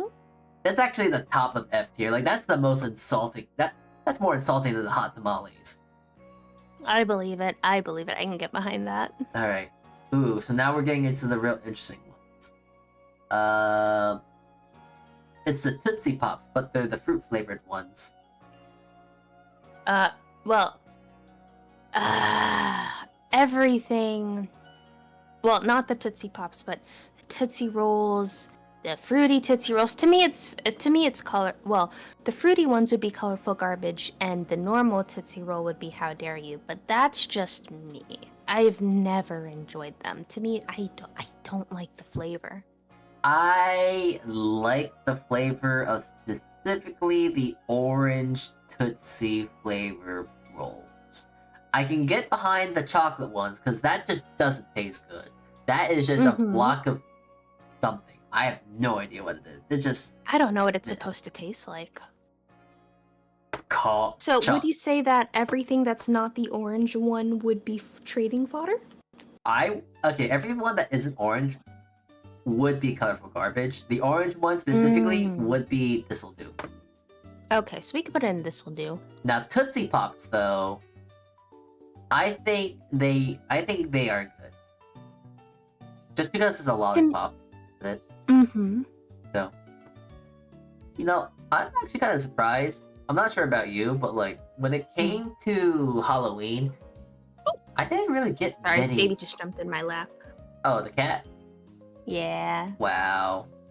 I got a dog. I don't actually got a dog, but like I got a dog right now. Wow. Uh-huh. Yeah. I would like to get a dog. I put the Starburst on the table and she grabbed it. Now it's covered in cat hair. Cat. No, don't push the cat. But the dog. I'm just gonna put the Starburst. Don't throw it away later now that it's covered in cat hair. Has a bit of extra spice, if you will. Okay, so is this Twix? I like Twix. I really like Twix. To me, they go in at least Yummers. Oh wait, so you would say you put them in goated? If not that, I would put them next to Three Musketeers. All right, I'm gonna put it above it. Honestly, I think they're that good. Sure. Yeah. Ooh. Like the cookie bar in the Twix is so good. The biscuit is has actually no quite business. nice. Yeah. Yeah, it's no business being that good. Yeah. I wish they just made the biscuits though. They are quite nice. Having that with tea would be good. Yeah.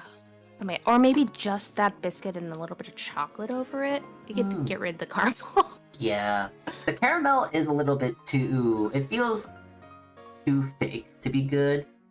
So like I can get behind that. That makes sense.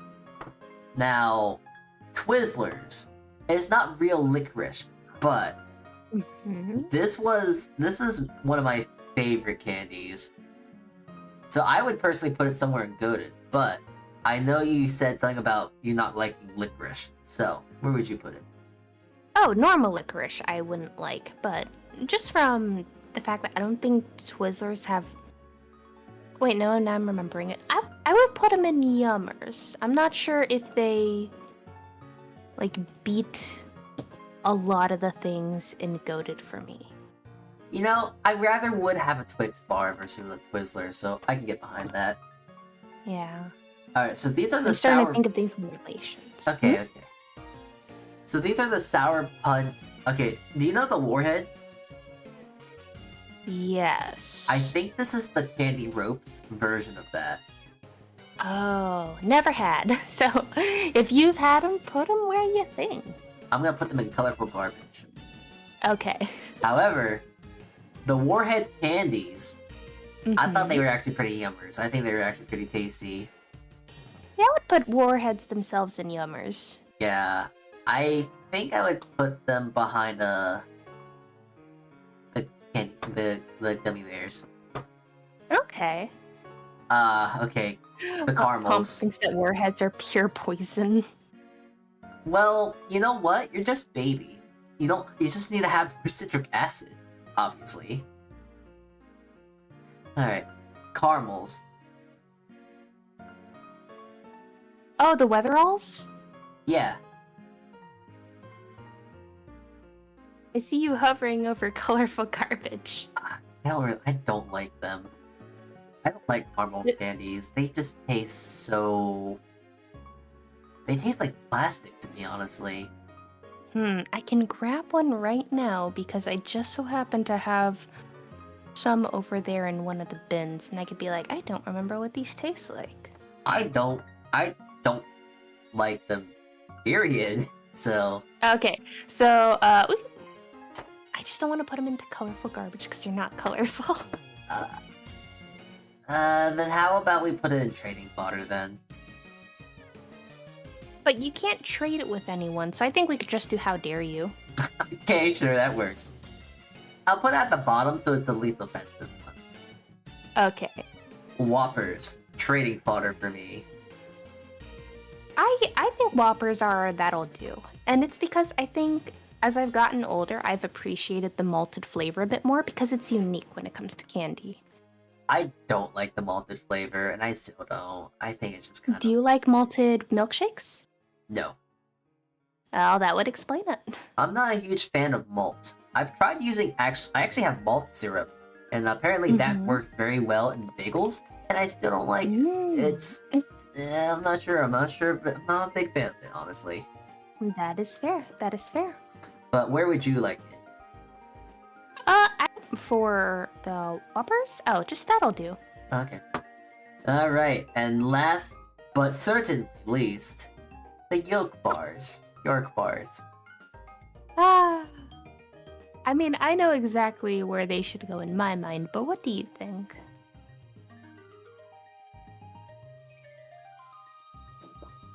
How dare you?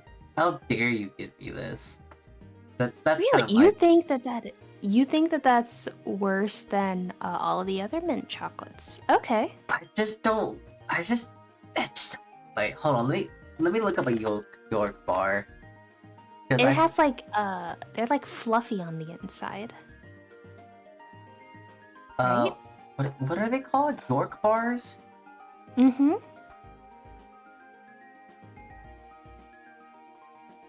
I can't remember. Maybe I'm thinking of something else. Oh wait, these are just peppermint patties! Yeah. Oh, okay, they're not as bad, but like, I still don't like them. Where would you like them? With the rest of the mint chocolates. I'm gonna put it at the bottom of trading fodder. Okay. You're not gonna get many people to want that, but like, ish. It's like, ish. Apparently, Pomp wants them. Pomp? Oh, you love peppermint patties, Pomp? You can have them. If you have Skittles, I'll trade you them. I'm not too much of a fan of York bars. They're Yeah, but then again, like I said, I cannot do mint chocolate in any capacity. But I'm still really happy that we can agree on the apple. Yeah, listen, The apple? an apple is amazing. That, and it's also not like gonna be. I mean, okay, so it's objectively speaking, out of all of these candies on this list, objectively speaking, factual words here, it is the least processed food on this tier list. Yep. It's the least processed tier list. I mean, least processed food, and it's just simple. That's the best thing. It's simple. So yeah. That's it. Just having the apple, the crunch, and the Hershey's cookies and cream at the top make me so happy. Yeah. Especially the cookies and cream. I feel like I've come across a lot of people who think cookies and cream is absolute trash, and it breaks my heart every time. It's such a hidden gem, honestly. It's like, I guess you have to really like cookies and cream, though. That's the thing. I don't know. Yeah. Yep. Yeah. I got stretch. Oh god. Okay. Okay, boy. I was thinking too hard about all the candy. Too much candy. All the sweet Too stuff. much sugar. Ugh. All that candy, all that sweet stuff. Blah. Hell yeah, I don't like Oh, so okay, Pomp, I'm gonna have to kill you now. You don't like Skittles? What do you mean? Skittles are great. You get Skittles for York bars. That's how the trading system works. Listen, I don't want to scam though, alright? I'm not. Okay. Wow, that was fun. That was fun doing that little tier list. I'll post that later on Blue Sky, because down with Twitter. Hey man, I'm gonna be like, you wanna see food pics? Go to Blue Sky. Honestly, that's probably gonna be the best way to do it, huh? But, what is... You wanna see this go over there. Yeah. I mean, the thing about, like, what's the word? I think with how Twitter is, there's just too much nonsense. But like with Blue Sky, it's a lot more simplified, and I like that. Yeah, and we'll see how long it stays like that. Yeah. There seems to be some nice little bits and bobs and such, so I might want to mess around with that later. But I think the only thing that would keep me on Twitter versus keeping me on Blue Sky is that like the big VTubers of like HoloLive and like stuff like that, they're probably not moving to Blue Sky. So that's probably the only reason why I would stay on Blue Sky, because like, oh, all the VTubers that I really like to watch and all that stuff, like all my indie pals and really big indies are gonna be on Blue Sky, but like I wanna watch my HoloLive, I wanna watch my all that sort of stuff, you know? And it really is just HoloLive, so. Yeah, and it's one thing to have the account so you can see the corporates versus interacting on Twitter and making your own posts and such. Yeah. It's really the block thing was really the final thing for me. The block thing is kind of like, then what's the point of having it? Exactly. It's not even blocking. It's like hiding them or muting someone at that point. Yeah, it's like, really, what's the difference? Yeah. It does nothing. So it's like, Yeah. It's sense in my head. It's weird. Why? Why would you do such a thing? But since we just talked about Halloween, you know what be kind of interesting to talk about? Oh wait, no, we're not gonna talk about that. I want to talk about. Hold on, I gotta find it because I actually had a pal with me, and she's a cool friend. She's great. I love her. Great pal. But she has a lot of. How'd you say? She has a lot more limited flavor profiles when it comes to food. Mm-hmm. Here, I'm gonna actually pull up my. Go back to the screen again. Here. So I have a tier list here, and this tier Okay. list, you can look at it, but you'll notice some things aren't where they should be. Case in point, things that I think that should have gone higher. Mushrooms should have gone higher. Cabbage probably should have been an A. Asparagus, seaweed, romaine lettuce, green onion, cucumbers. There's a lot of things that I think should have gone in S tier. But the big thing, mushrooms. They are definitely an S tier thing, but my pal, she absolutely hates mushrooms, and it's not fair. Okay, I think that a lot of people who hate mushrooms have just been served the most basic, unthought through dishes that had button mushrooms. Yeah, like, it's the most volatile and the most bastardized way of having mushroom in my head. Yeah, like for me, the longest time I could not eat, say, spinach, for example, because when I first had I was supposed to eat an entire mixing bowl full of spinach, just raw, uncooked, like that. And so for the longest time, could not eat spinach until one day had cooked spinach that was seasoned. And I was like, wow, that's amazing. And now spinach is one of my most favorite things in the world. Same thing with mushrooms. Growing up, it was just like, okay, mushrooms were an afterthought.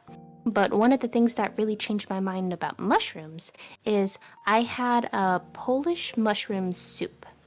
Ooh. And goodness gracious, it is still one of my favorite ways to enjoy mushrooms. But I think that for mushrooms, people who don't like mushrooms, for the most part, have just not been introduced to it in a way that actually like brings out some earthy umami.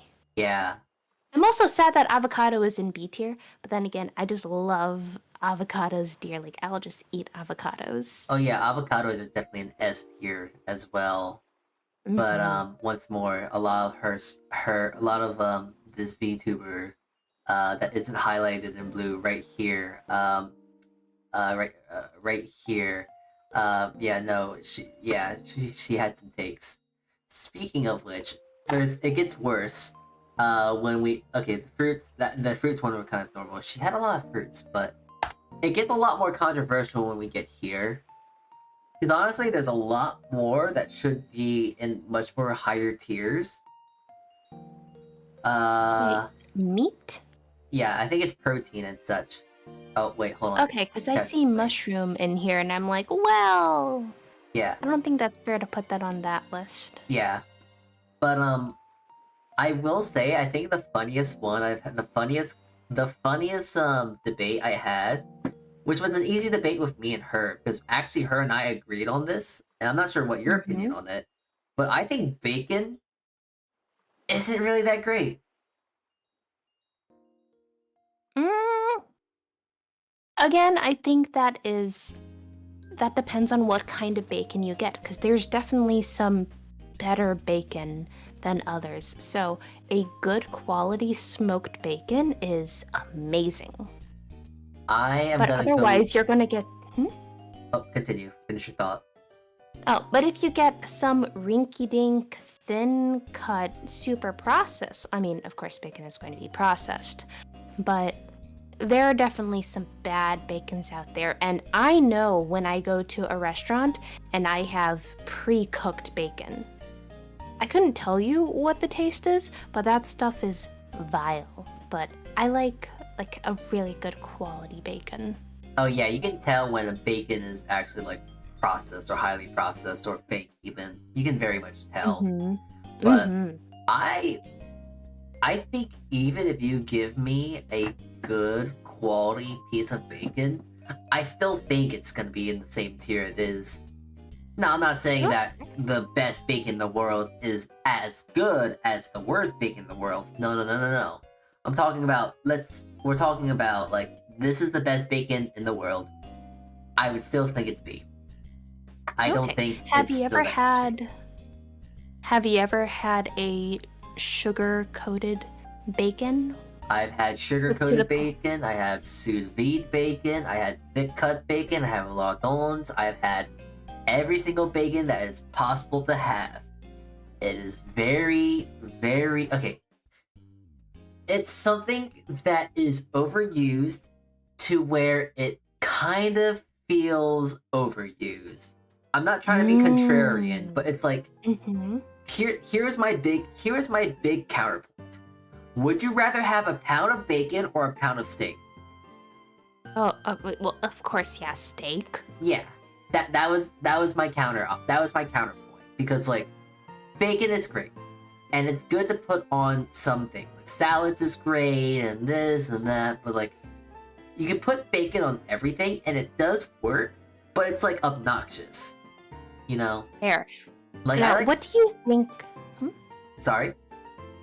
What do you think of pork belly, though? Oh, pork belly. Okay. Pork belly is completely different. Okay. Yes, they are the same cut. Yes, they are the same thing essentially.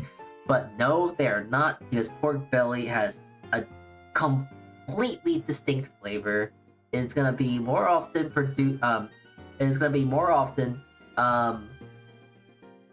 executed differently and has a bit different flavor. It's completely different. It is completely different from bacon. That's like comparing. But you would rank it higher than bacon, right? Oh yeah, no, that's easy god tier. Yes. Okay. Oh God, thank goodness. No, that's an easy okay. god tier. Yeah, yeah. That's like comparing like pork chops to ham. You Fair, know, that is fair. it's like one's processed, one isn't. I'd rather have a pork chop than ham. Mm-hmm. So it's kind of So, like that. question about meat. Have you ever heard of the company Kansas City Steaks? It sounds familiar. Where are you taking this? So every year I get a gift from there's someone who gifts me for Christmas stuff from Kansas City Steaks. Mhm. And one time I got, and it's actually still in the freezer because I haven't made it yet, I got this humongous ham. And it's just one of those like meat delivery services where they're like, get the best cut of meat of blah blah blah, and it's horrendously expensive. Oh, okay, okay. But yeah, so I just No. thought that'd be fun to say, like, oh yeah, I have a giant ham in the freezer. I wish I had enough freezer space, because I think, okay, actually I probably shouldn't say that, because I know that if I had a bigger freezer, I Mhm. think I would have a lot more frozen food, which is fine, but like I would probably not eat as much fresh food, in the sense that I would freeze everything and would never eat anything fresh. And that's fine. It's just that in moderation, you know? Mhm. That, and like when you freeze food, the nutrition goes down, and its quality, its textures, all that whatnot's gonna go bad, and bleh, words, stuff You that have a people vacuum talk on sealer, edge. don't you? I do. So it's not as bad. But still, there are times where I'll prep a meal, I'll have it in a container, and then throw it in the freezer just for a later date. So stuff like that. But Okay. yeah.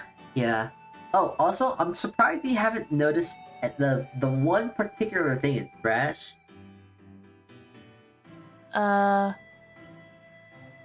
Is that lobster? Yes. Wait, why? Okay, so this is also a personal vendetta, because once more, at my job, during the summertime specifically, we do a summer long event where we do lobsters for a night. I And have to that's I have to kill, declaw, detail, bar cook, crack, cut 300 lobsters, sometimes by myself. oh my gosh. And the amount of the scent, the flavor, it's been completely flipped on its head whenever I eat lobster now. Because whenever I eat lobster now, it tastes like mud. It tastes like really dirty seawater. It does not taste like how it used to be. And it's like, also, the best way to enjoy lobster is with a lot of butter, which kind of is like okay, but crab, like crab is so much better than lobster. I will say there's no contest, but like lobster is just so, it's just so, it tastes like mud. It just tastes like mud to me. Well, it does sound like personal trauma, and that's very unfortunate. Yeah, it is very personalized, I believe. I mean, it's not like every single person. It's not like every person has gone out their way to go kill 300 lobsters under 3 hours. So it's like, Yeah. you know, I understand if people really love lobster. However, if I ever get a lobster, I'm not eating it. I will happily prepare it and cook it for someone else, but I am not Mhm. eating it. I don't like lobster. Oh man. I hate to break this to you, but this talk has me craving a lobster roll now. Okay. You know, I know, honestly, it's probably because I am decently hungry right now. ooh, yeah. Jeez, I'm mildly hungry as well, but it's unfortunately past the point where it's like, oh, I could get a snack or something, but it's like it's almost like 9, so it's like, nope, can't eat anymore. Talking about this is about when I eat normally. That's when my Wednesday streams are supposed to end. So I'm like, oh yeah, it's 9 o'clock. This is a normal dinner time. Really? Yeah. Huh. You see, in my head, eating that late is weird, but that's also because when I go to sleep at 10. Oh, well, you see, that would do it. I normally fall asleep around 1. Okay, that makes sense. I'm not too much of a night owl anymore. I used to, but I work morning shifts at my job, so my lifestyle has shifted accordingly, you know? Yeah, and that makes sense. But still, thank you for actually being a professional chef and such, and being in the food and service industry, because it's a grueling. I feel like a lot of times there's not much reward, so Well, I hope that other people thank you enough for what you do. they don't, but at least Oh. you did, so it's like, hey, I appreciate that. I appreciate that. That's thanks. I do appreciate. Like very little people will actually say like, oh, this is good, and when they say it's good, they'll say it like half-heartedly, because it's like, Oh. I get it, because like, oh, it's good, and it's like, oh, why is it good? I don't know, it's just good, which is like, okay, that's good enough for me. I can accept that. But like being the Mhm. hypercritical perfectionist that I am, it's like, I want to know why you like it, how you like it, and if you don't like it, let me know. I want to make it better, Mhm. stuff like that. I don't know. It's a very, what's the word? It's a very destructive cycle to be a part of, because like, oh, I made food. I want people to like food. They don't like it and say nothing to me. And it's like, oh, it's like an endless cycle. Like, oh, am I doing good or am I doing bad? Because like, at the end of the day, it's like, am I doing good or am I doing bad? And when you kind of get an answer that's indifferent, it's like, this doesn't help me. So, Mhm. yeah. I say, What in the Sigma is this? Well, Garfield, you're just here on Salty's channel and we're just talking about stuff. what the Sigma? I hate that so much. Have you been up to date with like the new terminology and such? I can maybe stumble my way through new terminology, but I will use it in a very cringe way, and I'll own it. That's fine. At least you can own up to it, so that's a plus. But Look, if you're going to be on the internet, you just gotta own up to it. I would never use these words outside of the internet, though. yeah. I mean, if anything, I use it ironically, so that's the thing. Mm-hmm. So, like, although I will say, I don't know what it means to say, like, what the sigma? I just say it like, haha, it's funny, because, like, I don't know what it means. Like, what the sigma? Got it. Yeah. Okay. How about, because we mentioned it, like, earlier today, how about we play some Connect 4 right now, yeah? Yeah, we can do a little bit of Connect 4. Alright, cool. Okay, how are we gonna do this?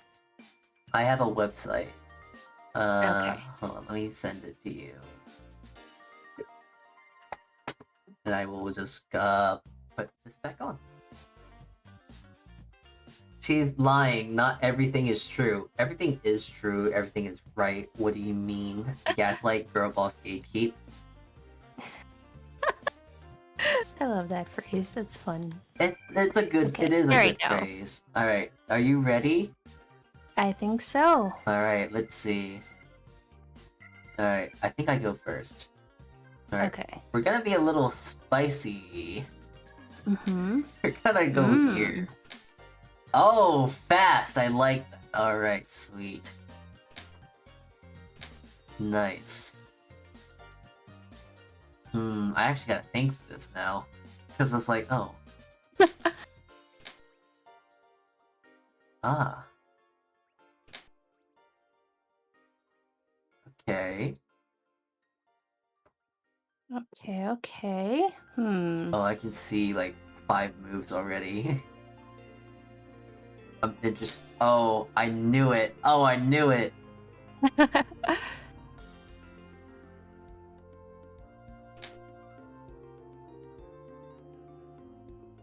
Okay.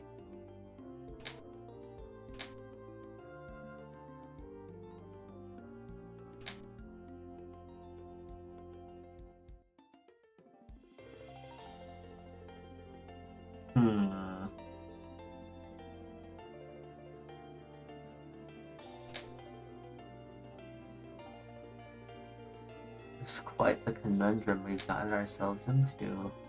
Mm-hmm. I don't think I actually think I lost.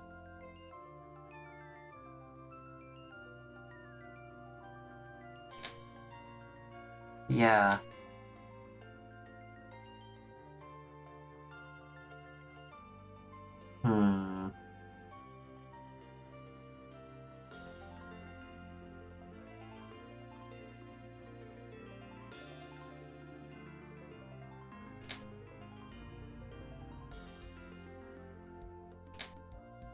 I am surprised you didn't go for it.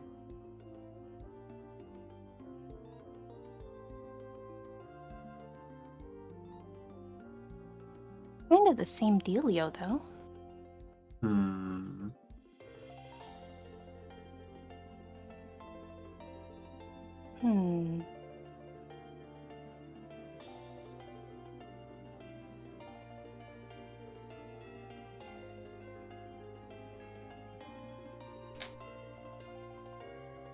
Oh, that is tricky. Nice. Yeah, no, I don't think I think I lost, actually. I'm not 100% sure. I'd have to do some counting. No, I'm pretty sure I actually lost. I'm looking at the... It's...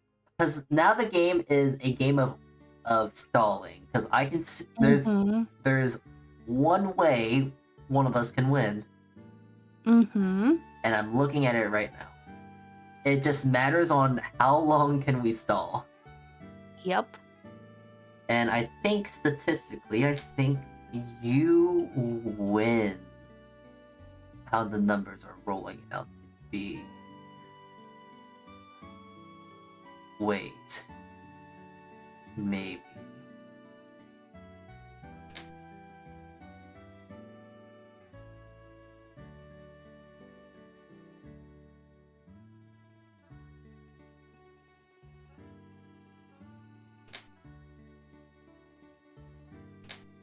I can play this game.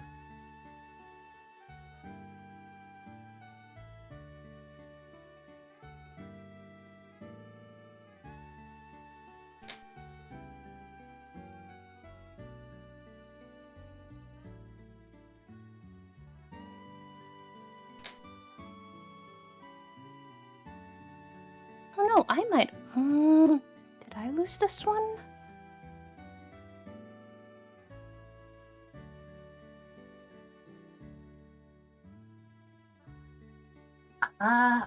I'm too lazy to do the math right now, but like, there is a definite win case for both of us.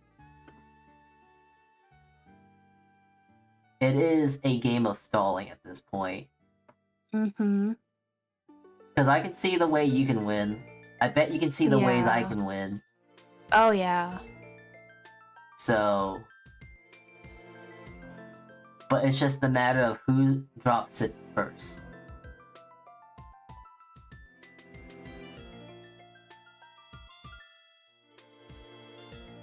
And it looks like you win, I think, actually.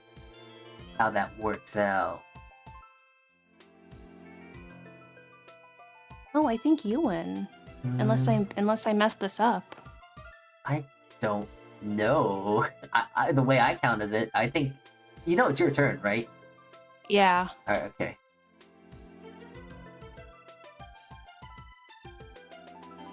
Actually... Yeah, no, I think you won. Yeah! Actually, no, wait, yeah, I think I did win.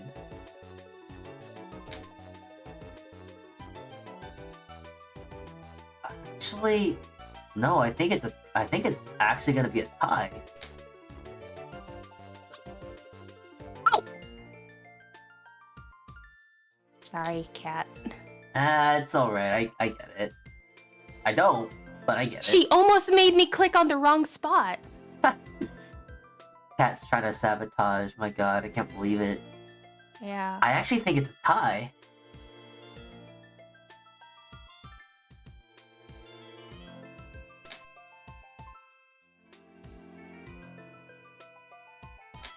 Huh.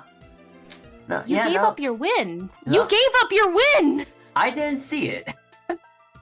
Oh my well. gosh. That was a tie. Alright. Hey, that's an interesting Wow. first. That's a first. I've never had a tie on this so Yeah. far, so. Alright. I think this has to be my last game though, because she's going to get increasingly aggressive. Alright.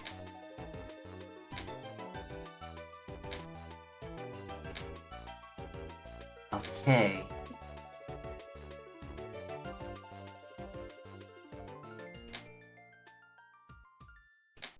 Okay. Hate it when they're smart. Oh god, they know the strategies. Oh, they're in my head because that's exactly what I would do. Uh-huh. I'm not used to this. Stop being smart. Get out of my head.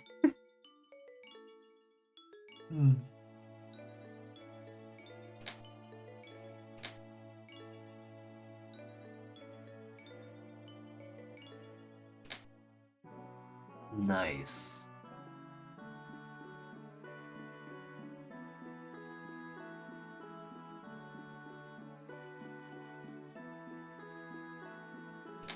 Okay. Interesting. Ooh, this is actually really bad. That kind of stops a lot of progress here. Oh, wait a minute. I think I win, actually.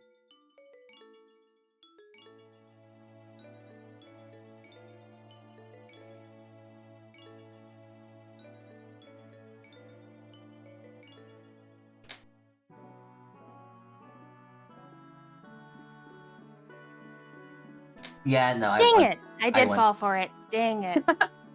Let's go. All Good right. job. Good nice, job. nice. GG. That was good. That was a very good one. good. That was a very good game.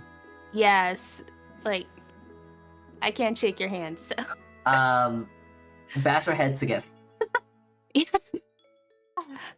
Oh, you can't exactly bash your head, but you're Yeah, stabbing no, I me. can't bash my head. You're stabbing me in the head. That's crazy. Oh, Sorry. ow. Wow. Uh, No, that was really fun. that was good. That was actually a really good match. That was a good one. That first one was. That first That one was first kind one of was scuffed. something. Yeah. Ooh. Well, we'll definitely have to play again sometime, though. Mm-hmm. Definitely has to be a thing we do. But I imagine with how you worded the third cat, I imagine you probably have to head off. Yes? Hey, I do have to head off now. Alright. I mean, it's been a good amount of time. I think it's a good enough time to end off here, so I think that's Yeah, it's been, what, 3.5 hours? Yeah, 3.5, give or take. Yep. Sounds good to me. Alright, well, before we end stream, would you like to announce or say anything? Give yourself a bit of a advertisement, if you will. Okay, yes. Hello everyone, my name is Doll. I am an ASMR cooking VTuber, so I normally don't talk this loud or with this much energy. So if you would like to see some ASMR, or hear some ASMR cooking, got microphones for that real good left-right ear action, then stop on over by my channel on Twitch. Yay! Woo! Alright. Yay! And again, thank you so much for having me on this today. This is so much fun. Of course, I'm glad that you're actually. I'm glad you were actually able to actually. I'm glad you actually agreed to doing this. So hey, I appreciate you taking upon the offer. So hey, I appreciate that. And I appreciate the help with the starter. If things go wrong, you will get a panic DM from me. You'll be fine. You'll be fine.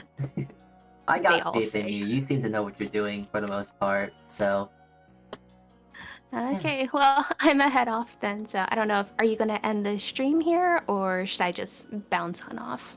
you can bounce if you want. I'm just gonna end stream fairly soon, so you're all good. Okay, Yep. have a good night. Yep, I'll see ya. See ya, doll. See Bye ya, bye. bye. Alright. Well, as she is making her way out, that is enough for today's stream. People on the Twitch side, we are going to go raid Kyrie, Ioma. We're raiding Kyrie. People on YouTube, we are going to go say hi to Mr. Brolime, I think. Brolime? Brolime? I think. Yeah, we're gonna go say hi to Brolime, so yeah. Alright, so, thank you all for tuning in today. I hope you have a good rest of your morning, afternoon, and evening. And I will see you soon when I post the schedule for next week. We got some good ones next week, so tune in for that, okay? Okay. Saltea Kichee, everyone, and I will see you next week. Bye-bye! Bye-bye!